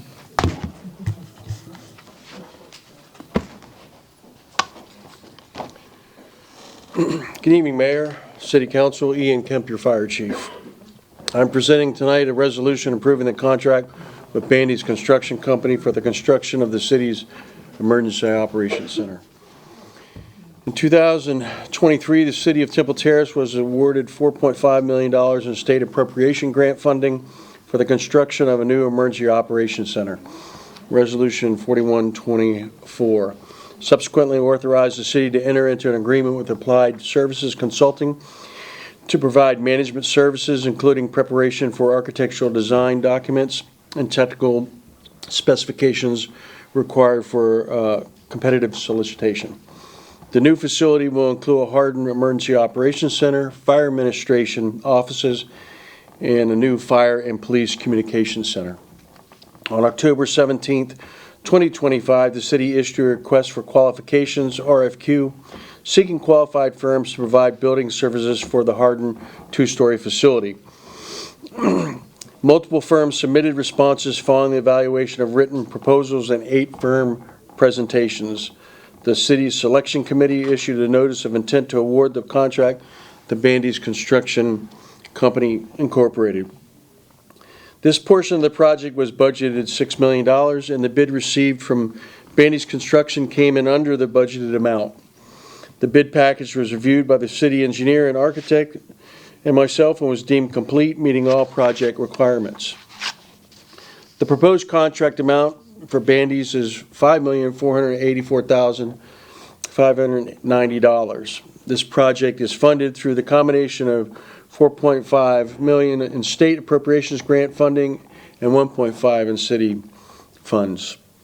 Staff recommends the City Council approve a resolution awarding a contract with Bandy's Construction Company Incorporated for the Emergency Operations Center and authorizes the city manager to execute said contract. Thank you. Thank you, Chief. Are there members of the public who wish to comment on this item? We do have Bandy's Construction here if anybody would like to speak to them as well. Okay, thank you, Chief. Any questions, council members? Yes. Councilmember Fernandez and Vice Mayor Schussler. So with regard to the 4.5 million that was appropriated from the state, is there a deadline that this project must be started or completed or anything like that in order to retain the funds? Like, we don't have to give them back if we don't meet a deadline? The project needs to be completed by February 28th of 27. Bandy's Construction realizes that and is under contract. Once they start, they have to have the project completed in a year process, in a year time. So we're anticipating it being, January. Hopefully we'll be done 30 days prior to, or sooner. Yes, ma'am. Okay, and there is something in the contract, yes. So, and just as I've informed council, under abundance of caution, we actually submitted a reallocation request to the legislature for this upcoming session. We were advised to do that by our government affairs consultant, just to basically reserve those dollars should we need them to go beyond February 28th of 2027. So is this a situation where the state is going to reimburse the city after funds are expended? Yes. Okay. That's my understanding. Thank you. Vice Mayor? Yes, that was my question, because I thought I remembered seeing something where we had to we were going to reauthorize the 4.5. And I wanted to make sure, is there any risk of that not being reauthorized? Well, it's the legislature, so I That's can't what- speak to whether there's a risk of them doing something or another. My understanding, and Jim, correct me, this is reimbursable? This is a reimbursable award from the state. This is not we're not going to get the money all up front, correct? That's correct. Okay. So what we should be doing throughout this process is, as we make progress on a regular basis, we should be submitting for those reimbursements. So by the time we get 12 months into construction, we will have expended the vast majority of those dollars. And again, lessening any kind of risk potential. In the meantime, our understanding from our government affairs consultant is that this should be an easy decision on the part of the legislature. The legislators that have supported us in the past are still there as well, so we would hope that will continue to, and they'll be supportive, and this is hopefully just an administrative process to just ensure that those dollars, again, continue should we have the need. Hopefully we'll not have the need, and we'll get it all done in time. Do we have a contingency plan? I mean, I don't need to be, I don't mean to be a wet blanket on it, because I'm looking forward to this being done. But we've seen stranger things happen sometimes. We have. I guess if I could revisit this matter with you in a few months, then I could tell you whether we'll need a contingency plan or not. Right now, again, as I said, as we make progress, I think the one thing that I'm going to encourage the staff to do is make sure that we ask for those reimbursements, get those reimbursements processed. Again, we want the dollars coming in as soon as possible and not wait till the last minute. Okay. Thank you. Councilmember Kravitz? Any other questions? Okay, if there are no further questions, council, is there a motion? Move to approve the resolution approving a contract with Bandy's Construction Company, Inc. for Emergency Operations Center Building Services at Fire Station Number 1. Second. Motion and a second. Discussion of the motion. Just have one brief comment. Councilmember Kravitz. bank error in your favor, I believe. So it's true what the chief said, 1.5 million was allocated from city funds. I'm just glancing here at the agenda packet. Of the 1.5 million, 984,950 are going to be needed. So this is 600,000 roughly under what we expected. Just want to bring that up. That's all I've got. Thank you. All those in favor say aye. Aye. Aye. Opposed? No nays. Resolution's adopted, Chief. Thank you. Thank you, everyone. Next is council business. Our first item under council business is PBK Architect's presentation of conceptual renderings for possible public safety complex. Good evening. Thank you for your patience. You're welcome. Good evening, Mayor, council members. We're pleased to be here. I'm Phil Trezza, Managing Principal with PBK. I manage our Tampa office. I'm here with my colleagues, Amy Bradlow. We're all architects here. Amy Bradlow and Ingrid Dokken. Amy serves as the project manager, and Ingrid's the project architect. We've all been working together with Chief Kemp and Chief Staley to get to this point at this conceptual level. So I'll turn it over to Amy and Ingrid to make the presentation. Thank you. Do you have the presentation? There we go. I think that was the last slide. Go back, yeah. Thank you. So the project's going to include both a new police station and potentially a new fire station. The police station is 3 stories, about 33,000 square feet. Fire station's about 10,000 square feet and a single story.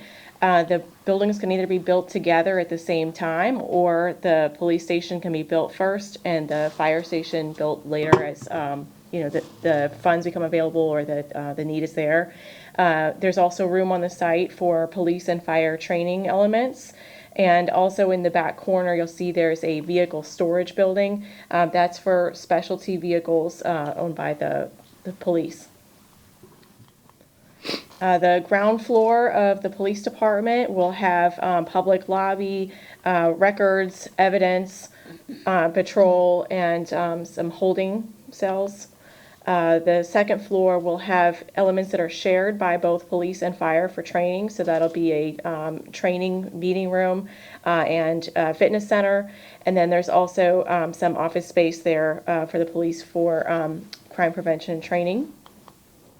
And then the third floor will have administrative offices, the backup dispatch center, the detectives and SEU departments, and there's conference rooms on all levels as well.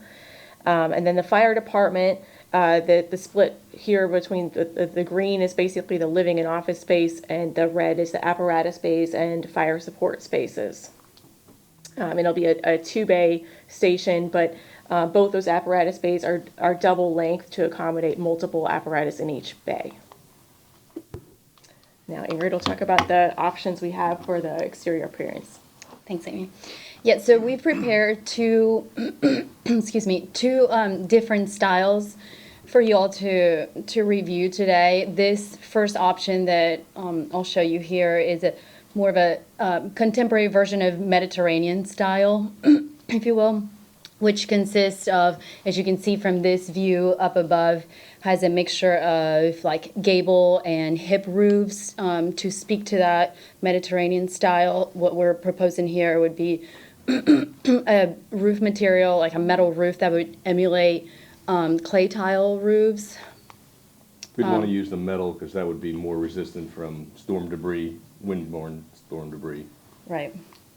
Sorry, I think it went to the second one. From this view, you can see like in this style, we would have more of like punch opening styles, like elongated windows. And then same style for both the fire station and police department. You can see the fire station here is on your left and the police department on the right. From this view would be like driving into the site, where you can see the right side there where the overhead doors are like would be the evidence room. So we would add some like ornament or to speak to that Mediterranean style in those areas where there's not much glazing opportunities.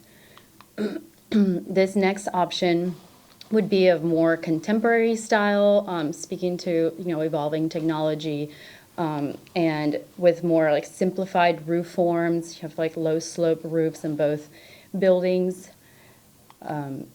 In the fire station, we would have a low slope roof over the apparatus bay just to, speak the same language as the police department. Some of the materials in this one would be more contemporary materials like metal, stucco, would have maybe some brick forms. These are just some suggestions that we, are making in these views. Whereas the Mediterranean style would be a more along like white stucco with a bunch of openings. Again, this is the same view approaching the police department. As you can see, there's, more glazing, there's more of a visual connection to the outdoors with that contemporary version, as opposed to like the smaller openings. So here you could see side by side what those two options would look like. At the top, you have the Mediterranean style. At the bottom would be more of a contemporary style. We Any welcome questions? any feedback you have and any questions you may have. And we're hoping that we're going to get some direction from you tonight as to what your preferred style would be so that we can move forward, because these are still somewhat preliminary. They're conceptual level. As you saw, the plans are very diagrammatic, but we want to move forward with developing the design and producing even video, so that fly around video, so that can be used for building support for the project. Okay, thank you. Before we get to comments, though, I want to ask the city manager a question. So when we started this discussion several years ago about the need for a police station and to get our police department off the third floor of City Hall for safety reasons and a lot of other reasons, we talked about buying or acquiring a piece of property that had ample space so that we could build a police department, and then if and when the need arose to build a third fire station, we would have enough room there to do that. We also, this council also talked about, when we're laying this out, we need to have a master plan so that we don't shoehorn a fire station in. We need to make sure that we have that in mind from the very beginning. But we've not ever had the discussion of we're building a fire station. And so did we skip a step, or is this just a placeholder for, because I don't know that this council's ever had a discussion about or established a need or there's seen any data or anything. So I just want to clarify the discussion. Are we talking about building the police side of this and sometime in the future the fire side, or what are we doing? So if you recall, as we've been progressing since we acquired the property, you're absolutely correct. That was the discussion. At some point, we may have a future fire station. What I've said to the council all along is that it's not even so much the cost of the third fire station, not the construction cost, it's really going to be the operational costs. They're going to be something you really need to consider very seriously, because that's going to be an enormous number. And we want to make sure there's a demand for that. So I'm still working with Fire Chief Kemp on some analysis of that to determine if there truly is a demand now, and if there's a cost-benefit analysis done with that as well, because let's say you have to spend millions and millions of dollars to improve a response time by a minute or two. Is that really in the best interest of the community right now? So those are the calculations that we're still going through. When we retained the services of PBK and when we budgeted for this item, what we informed council at the time is we were going to ask to get multiple versions for the council's consideration, because we thought concurrently we'd be doing this analysis to figure out, again, is there a need for a third fire station at this? It is without doubt we need the police station. So the police station is the priority. So in their review, what they've provided here is this is one concept that shows both on the site. When they get to the final product, they're going to show you another concept that just has a police station on the site and what the rest of the site could look like, with a space there for a third fire station at some point in the future if you wanted to do it that way as well. So that's still up in the air. We still have to bring you that information to the council as to whether, again, here's what we have in terms of response times, here's what we see for growth. in terms of annexation, where we might want to annex, which will drive some of this discussion. And I'll be honest, where we might want to annex may not be in the southeast part of the city. It may be other parts closer to Fowler and things like that, where we've got a little bit, probably more concentrated enclaves, actually. So that's where we are right now. So they're just doing what we tasked them to do, which is basically put some conceptual designs. Again, remember, the need for this was to help us educate the public over the next several months, should we go to general obligation bond, which is my recommendation to the city council. And that will require a vote a ballot initiative and a vote of our residents. So we want to be able to show them something so they have something to react to for that vote. Okay, thank you. And so the expected outcome tonight is for us to kind of pick one of these designs and move it, to let them know. That would be, yes, that, at a minimum, that's what we'd like, just pick one of the designs. So Okay. Okay, very good. Council, what are your thoughts on the designs? Councilmember Kravitz? Like, other people would go first. Councilmember Chambers? I like the modern. I do think, too. I like the modern, and it fits in with our new marketing plan moving forward to the future. Yes, Councilmember. I like the contemporary one better also, but I would like to know if there's a preference from the police department or the fire department. One has a lot more windows and. Chief Staley? Rob Staley, Chief of Police. Obviously, if this building was located more central to the redevelopment area, we'd have a different opinion about this, but I think the more modern look would be a good fit out there, especially considering the growth that's happened out there thus far and then what's coming in the future. I'm preferential to the more modern design. And then for the architects, the design we're talking about right now is really just the facade. The square footage and the layout inside is the same, correct? That is correct. Yes. Councilmember Kravitz? I just have a question, if I may. The design that you've proposed would definitely be able to accommodate a fire station, correct? Correct. Okay, I'm happy to hear that, because keeping the Class 1 designation that we have is really important. We're going to need a fire station in 5 to 7 years anyway, at the absolute extremity of the time frame. We got increasing call volume, and the other point I'd make is staffing is the #1 criterion when they're looking at whether a fire department gets a Class 1 rating. So all of this put together shows that we're going to need that sooner rather than later, especially with our population increasing and our call volumes are up 5 to 7% per year, based on a news report that I found regarding this topic recently. And I also agree about the modern look. I think that's definitely the way to go there. It's got more light, so greater quality of life for the people who are in the building. And also the roof is probably a little bit simpler to maintain, so it might have lower ongoing costs. That's just my take as a real estate guy. So that's all I got. Thank you. Vice Mayor? I too, I like the modern concept. It's it's cleaner and again, it's not near the redevelopment, so it's a newer area and it's, the houses out there are more modern.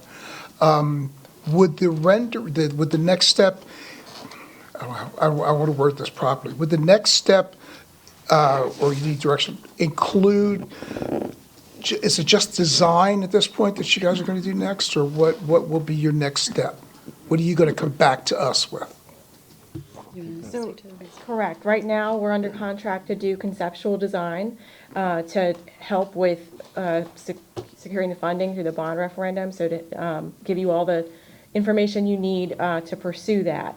And then at some point in the future, we may be able to do the full complete design and construction documents for the bidding and permitting of the project. So you're looking at us to come back with a modern versus the Mediterranean, and both one or both. Well, what we're being asked to do tonight is just a design. Well, I understand that, but I mean, if we're going to go do the design, are we going to be designing potentially for both so that we can know everything we need to, we can move forward with the geofinancing or geobonding? I just want to be, Sure. be careful. So yeah, that's why I'm asked the question.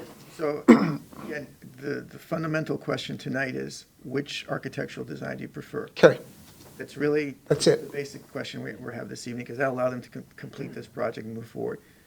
We will, myself, administration, and city council, will have to have a conversation over the next several months as to what do we want to do now? Do we want to build, we know we want to build a police station. can we afford to build a fire station? Does it make sense to build a fire station? Does it make sense also, again, with the associated costs? That's a conversation we still haven't had yet, because we still need to review all that data internally ourselves to come up with an understanding of what that means for the city and its budget. Okay, but I just want to make sure that what we were going to be doing tonight, I like the modern, Yeah, definitely. seems like there's consensus on the Yeah, modern. yeah.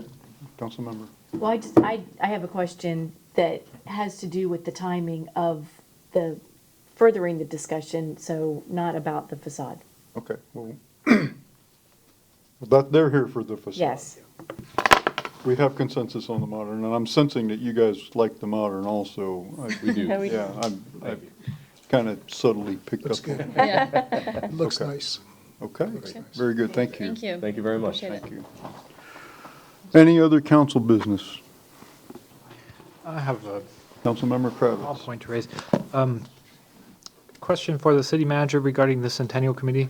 My read on the profit and loss account that was provided is that we had $133,269 dollars of revenue and $115,041 in expense, $115,041 of expenditure, which leaves us with $18,228 in the account of that committee. And that's my first question. My second question, which derives from that, is whether we could appropriate some of those funds that are apparently remaining in that account to do Christmas lighting this year.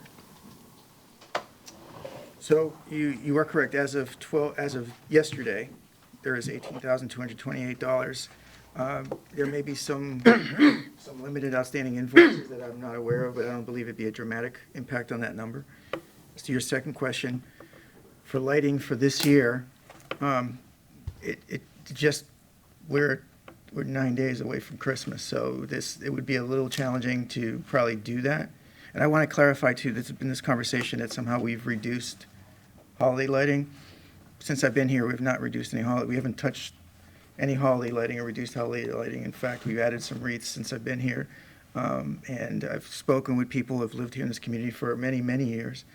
And they did indicate that years and years ago, there used to be more lighting, and then TECO came out with a policy on some of their poles that I think may have turned the tide at that point, from what I understand. So there hasn't been any reduction in what's been done. Now, of course, augmenting it, absolutely, we can look to augment if that's the direction of the council. I just don't want to build unrealistic expectations that we can get something done, turned around and put in the next several days. We still have to figure out what you'd like us to do. You know, what does that mean? What would you like to see? Or at least talk about it internally and then try and figure out what does it mean for how to get it in place when everybody still has other things to do. So that would be my concern for this year in terms of Would it timing. be a Christmas miracle? Yeah, you could say that. If we have the $18,228 in that account, what would the fate of that money be if we didn't spend it? Mayor. So it would go, yes, my understanding is it would just roll back into once we sunset the committee and its expenditures, it will roll back into the general fund. Okay. Am I correct, Mr. Ingram? Yes, we have that,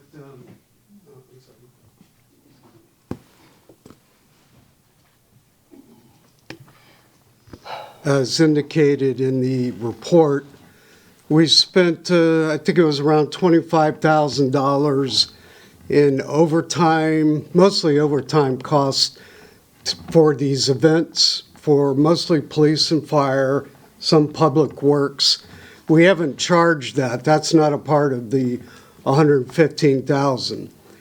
So one of our discussions was that at the end of the day, if it's $18,000 or $15,000, whatever that net number is, we would apply a portion of that overtime expenditure that we've coded with the Centennial Project Code to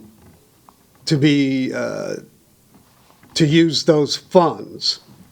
And then we would be balanced to zero at the end of before we sign it all off. Essentially, it would be the same as going back to the general fund, but it will show that it went to pay for a portion of those overtime costs. At least that is the thinking right now. Councilmember Chambers, as liaison, you had some, Yes, I know the committee's still active. They have ongoing projects that they're going to spend money for. The dedication of at least 2 more murals. It's not a lot, but there's some. So that 18,000 number won't be 18,000 when the committee ends. There's some promotion and book items that they're going to be doing. I don't have a number on that, but the projects have been approved by the committee. So until the committee disbands, which I think may come for us in February or something, then we'll know the exact number without going to personnel. So I just want to let everybody know that 18,000 number will not be 18,000 at the end. okay.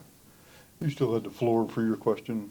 I mean, I think it would be nice to have a discussion about whether we could do something to spruce up the city a little bit more toward the end of the year. Is anyone willing to kick that off? Yeah, I mean, we moved here in 72, so I've been here a long time.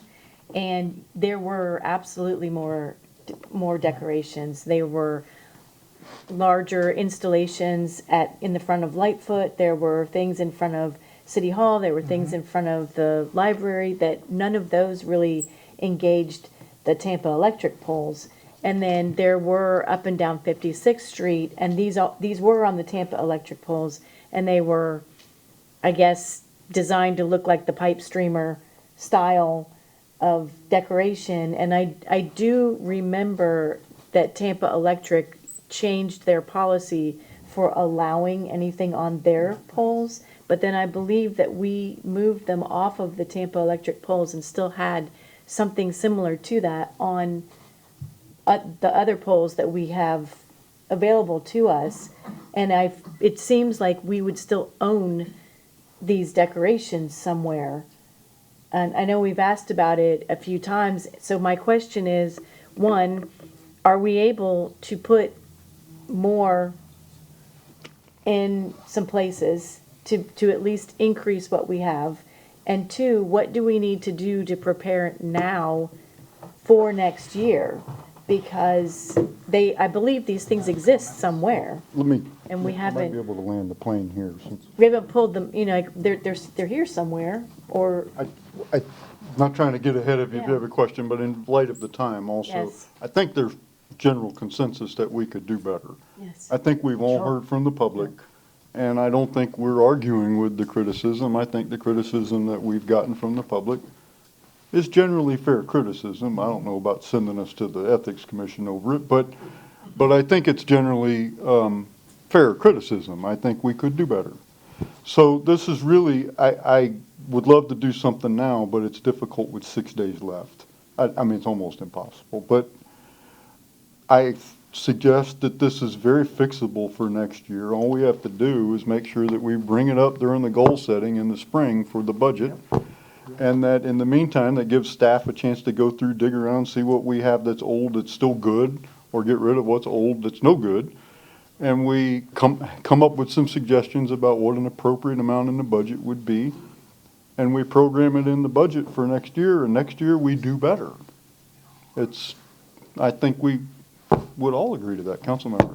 I'm just curious, do you think there would be enough support here to instruct staff to look into developing a plan for that in advance of it coming up in goal setting? Maybe we get the ball rolling now and get a report in 2 or 3 months about how the decorations might be developed in the future?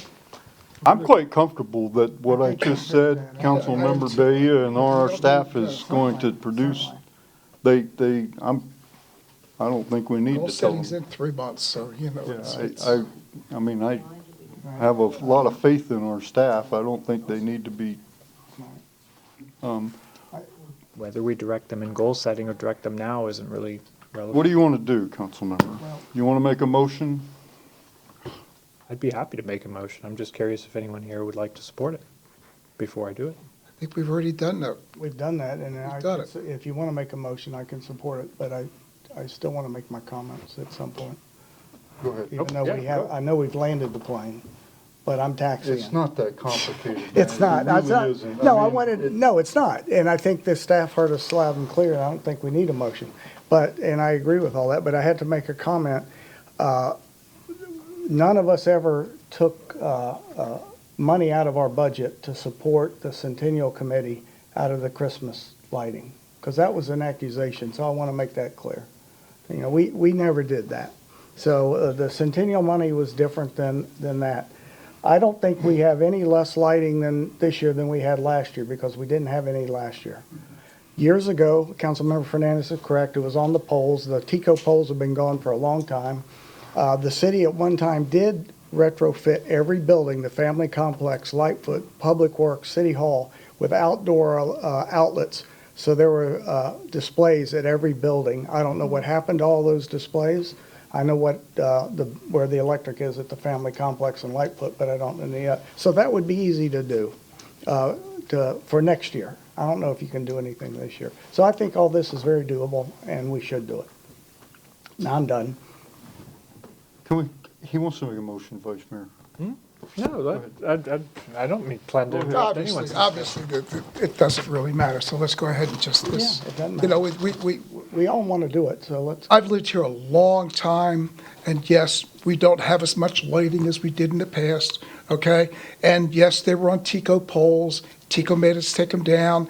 We were able to get the shopping centers and so forth to do more. We can't make them do this. We can't make all the shopping centers do what we want them to do. We don't have that power or authority. So, and I'm sure that unless it was stored in a climate-controlled facility, those decorations from 10, 15 years ago are gone, rotten, or non-functional. So yes, I agree, there's no way it can be done for this year.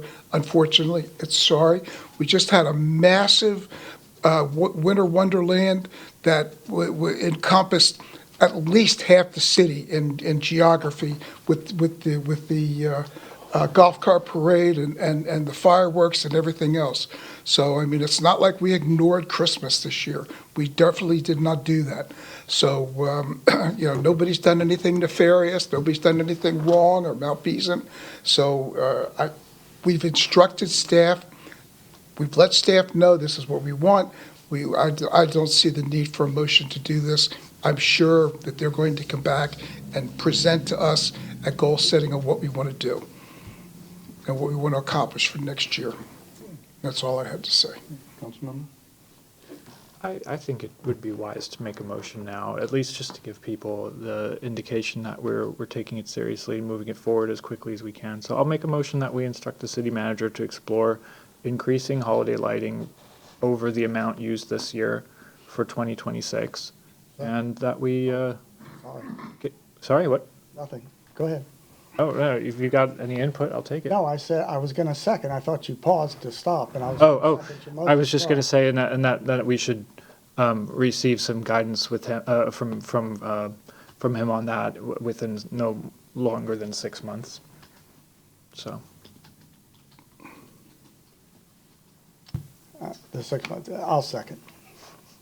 I have a request. Can we change lighting, the word lighting, to decorations? Yeah, lighting and decorations, sure. Motion, I'll withdraw my previous one and. I'll do that second. Accordingly. There we go. So. Just because. Okay, Mayor. Discussion on the motion. I find this totally insulting. Yes. We have the best professional city staff of 411 cities in this state, and we feel the need to make a motion and give them a timeline of exactly what we want them to do for Christmas decorations. Do you not have any confidence in this man and his staff? He doesn't operate his staff this way. He doesn't go to his directors and give them a mandate and give them like Friday at 10:30, I need an answer to this, and this is what the answer is going to be. We have goal setting every year. Every one of us gets a chance to say, hey, we need to program 20, 30, whatever it is. We do need a little guidance from them. We asked them to give it to us. I think they would have done it. But now we hijack every opportunity so that we can take credit for everything they do. So even when they come back with a terrific product, we can say, oh, well, we did that. We're the ones that made the motion and ordered them to do it. Look how good the food truck thing turned out because we made them do it. They wouldn't have done a good job unless we made them. How insulting. And some of these people work their tails off to put on Winter Wonderland for us to act like this is Scroogeville. Like people coming up, oh, we haven't done anything. It's so depressing. We haven't done. Winter Wonderland had thousands of people there. We had a tree lighting, we had Santa Claus, we had all that. Now, could we do better with the decorations? Yeah, we all agree. But we are micromanaging our staff. If I were them, I'd be insulted that we're doing this. So I'll vote no, not because I don't like Christmas decorations. I'll vote no because these people are the best you can get. We don't need to treat them like children. Yes, Councilmember. Okay, so my thought in this process is that this has nothing to do with a vote of confidence on the staff or not. This is a response to the community who has requested last year and this year for an increase in decorations that we didn't produce. And this is, to me, a way to show the community that we have heard them and that we are responding to them. And that's all of my intention. We've done that discussion. I've just got to say it. So I agree with you, Mayor, but I seconded the motion because I want to go home and it would have, Well, here we are 20 minutes later talking about Christmas wreaths. yeah. The staff did hear us, and I said that before the motion was made, and I get it. Just So, briefly, the legal mechanism is that staff can't do anything unless we authorize them. That's all this is. It's not a vote of confidence. I'm sure they'll do great. All those in favor say aye. aye. Aye. Opposed? Nay. Ridiculous. Okay, we're still on council business. Is I have there one item. Councilmember Fernandez. And I did ask the city manager about this previously, and that is, for those of you who use the Spectrum app versus watching Spectrum on TV, the city council, the channel that our meetings are broadcast on, was not showing up on the app. So that's an issue because I guess a lot of people are dropping cable and using the app, and I just wanted to follow up and see if the city manager had any information about making it available on the app. Certainly. So council member is correct. So we learned that Spectrum, now moving, as you said, a lot of these traditional box cable companies are moving to streaming. And Spectrum has made the decision in their streaming platform, they're no longer going to carry the same channel lineup for 641, which was the channel for the city. So they're not doing that there. The city attorney and I have talked about it, as well as some of the staff. We're trying to see if the franchise fee agreements were changed several years ago in the state of Florida, from what I understand. So they tried to make this, I believe, more streamlined across the state for these cable providers. So we have to see what rights we have to be able to pressure them, if we can, any kind of legal pressure to apply to, in essence, force them to provide it on the streaming platform. On the cable box, they had to. So now that they're moving, they're pushing the boundaries in one extent, so we have to figure out legal rights on our end, and that's something we don't have an answer to just yet. Okay, thank you.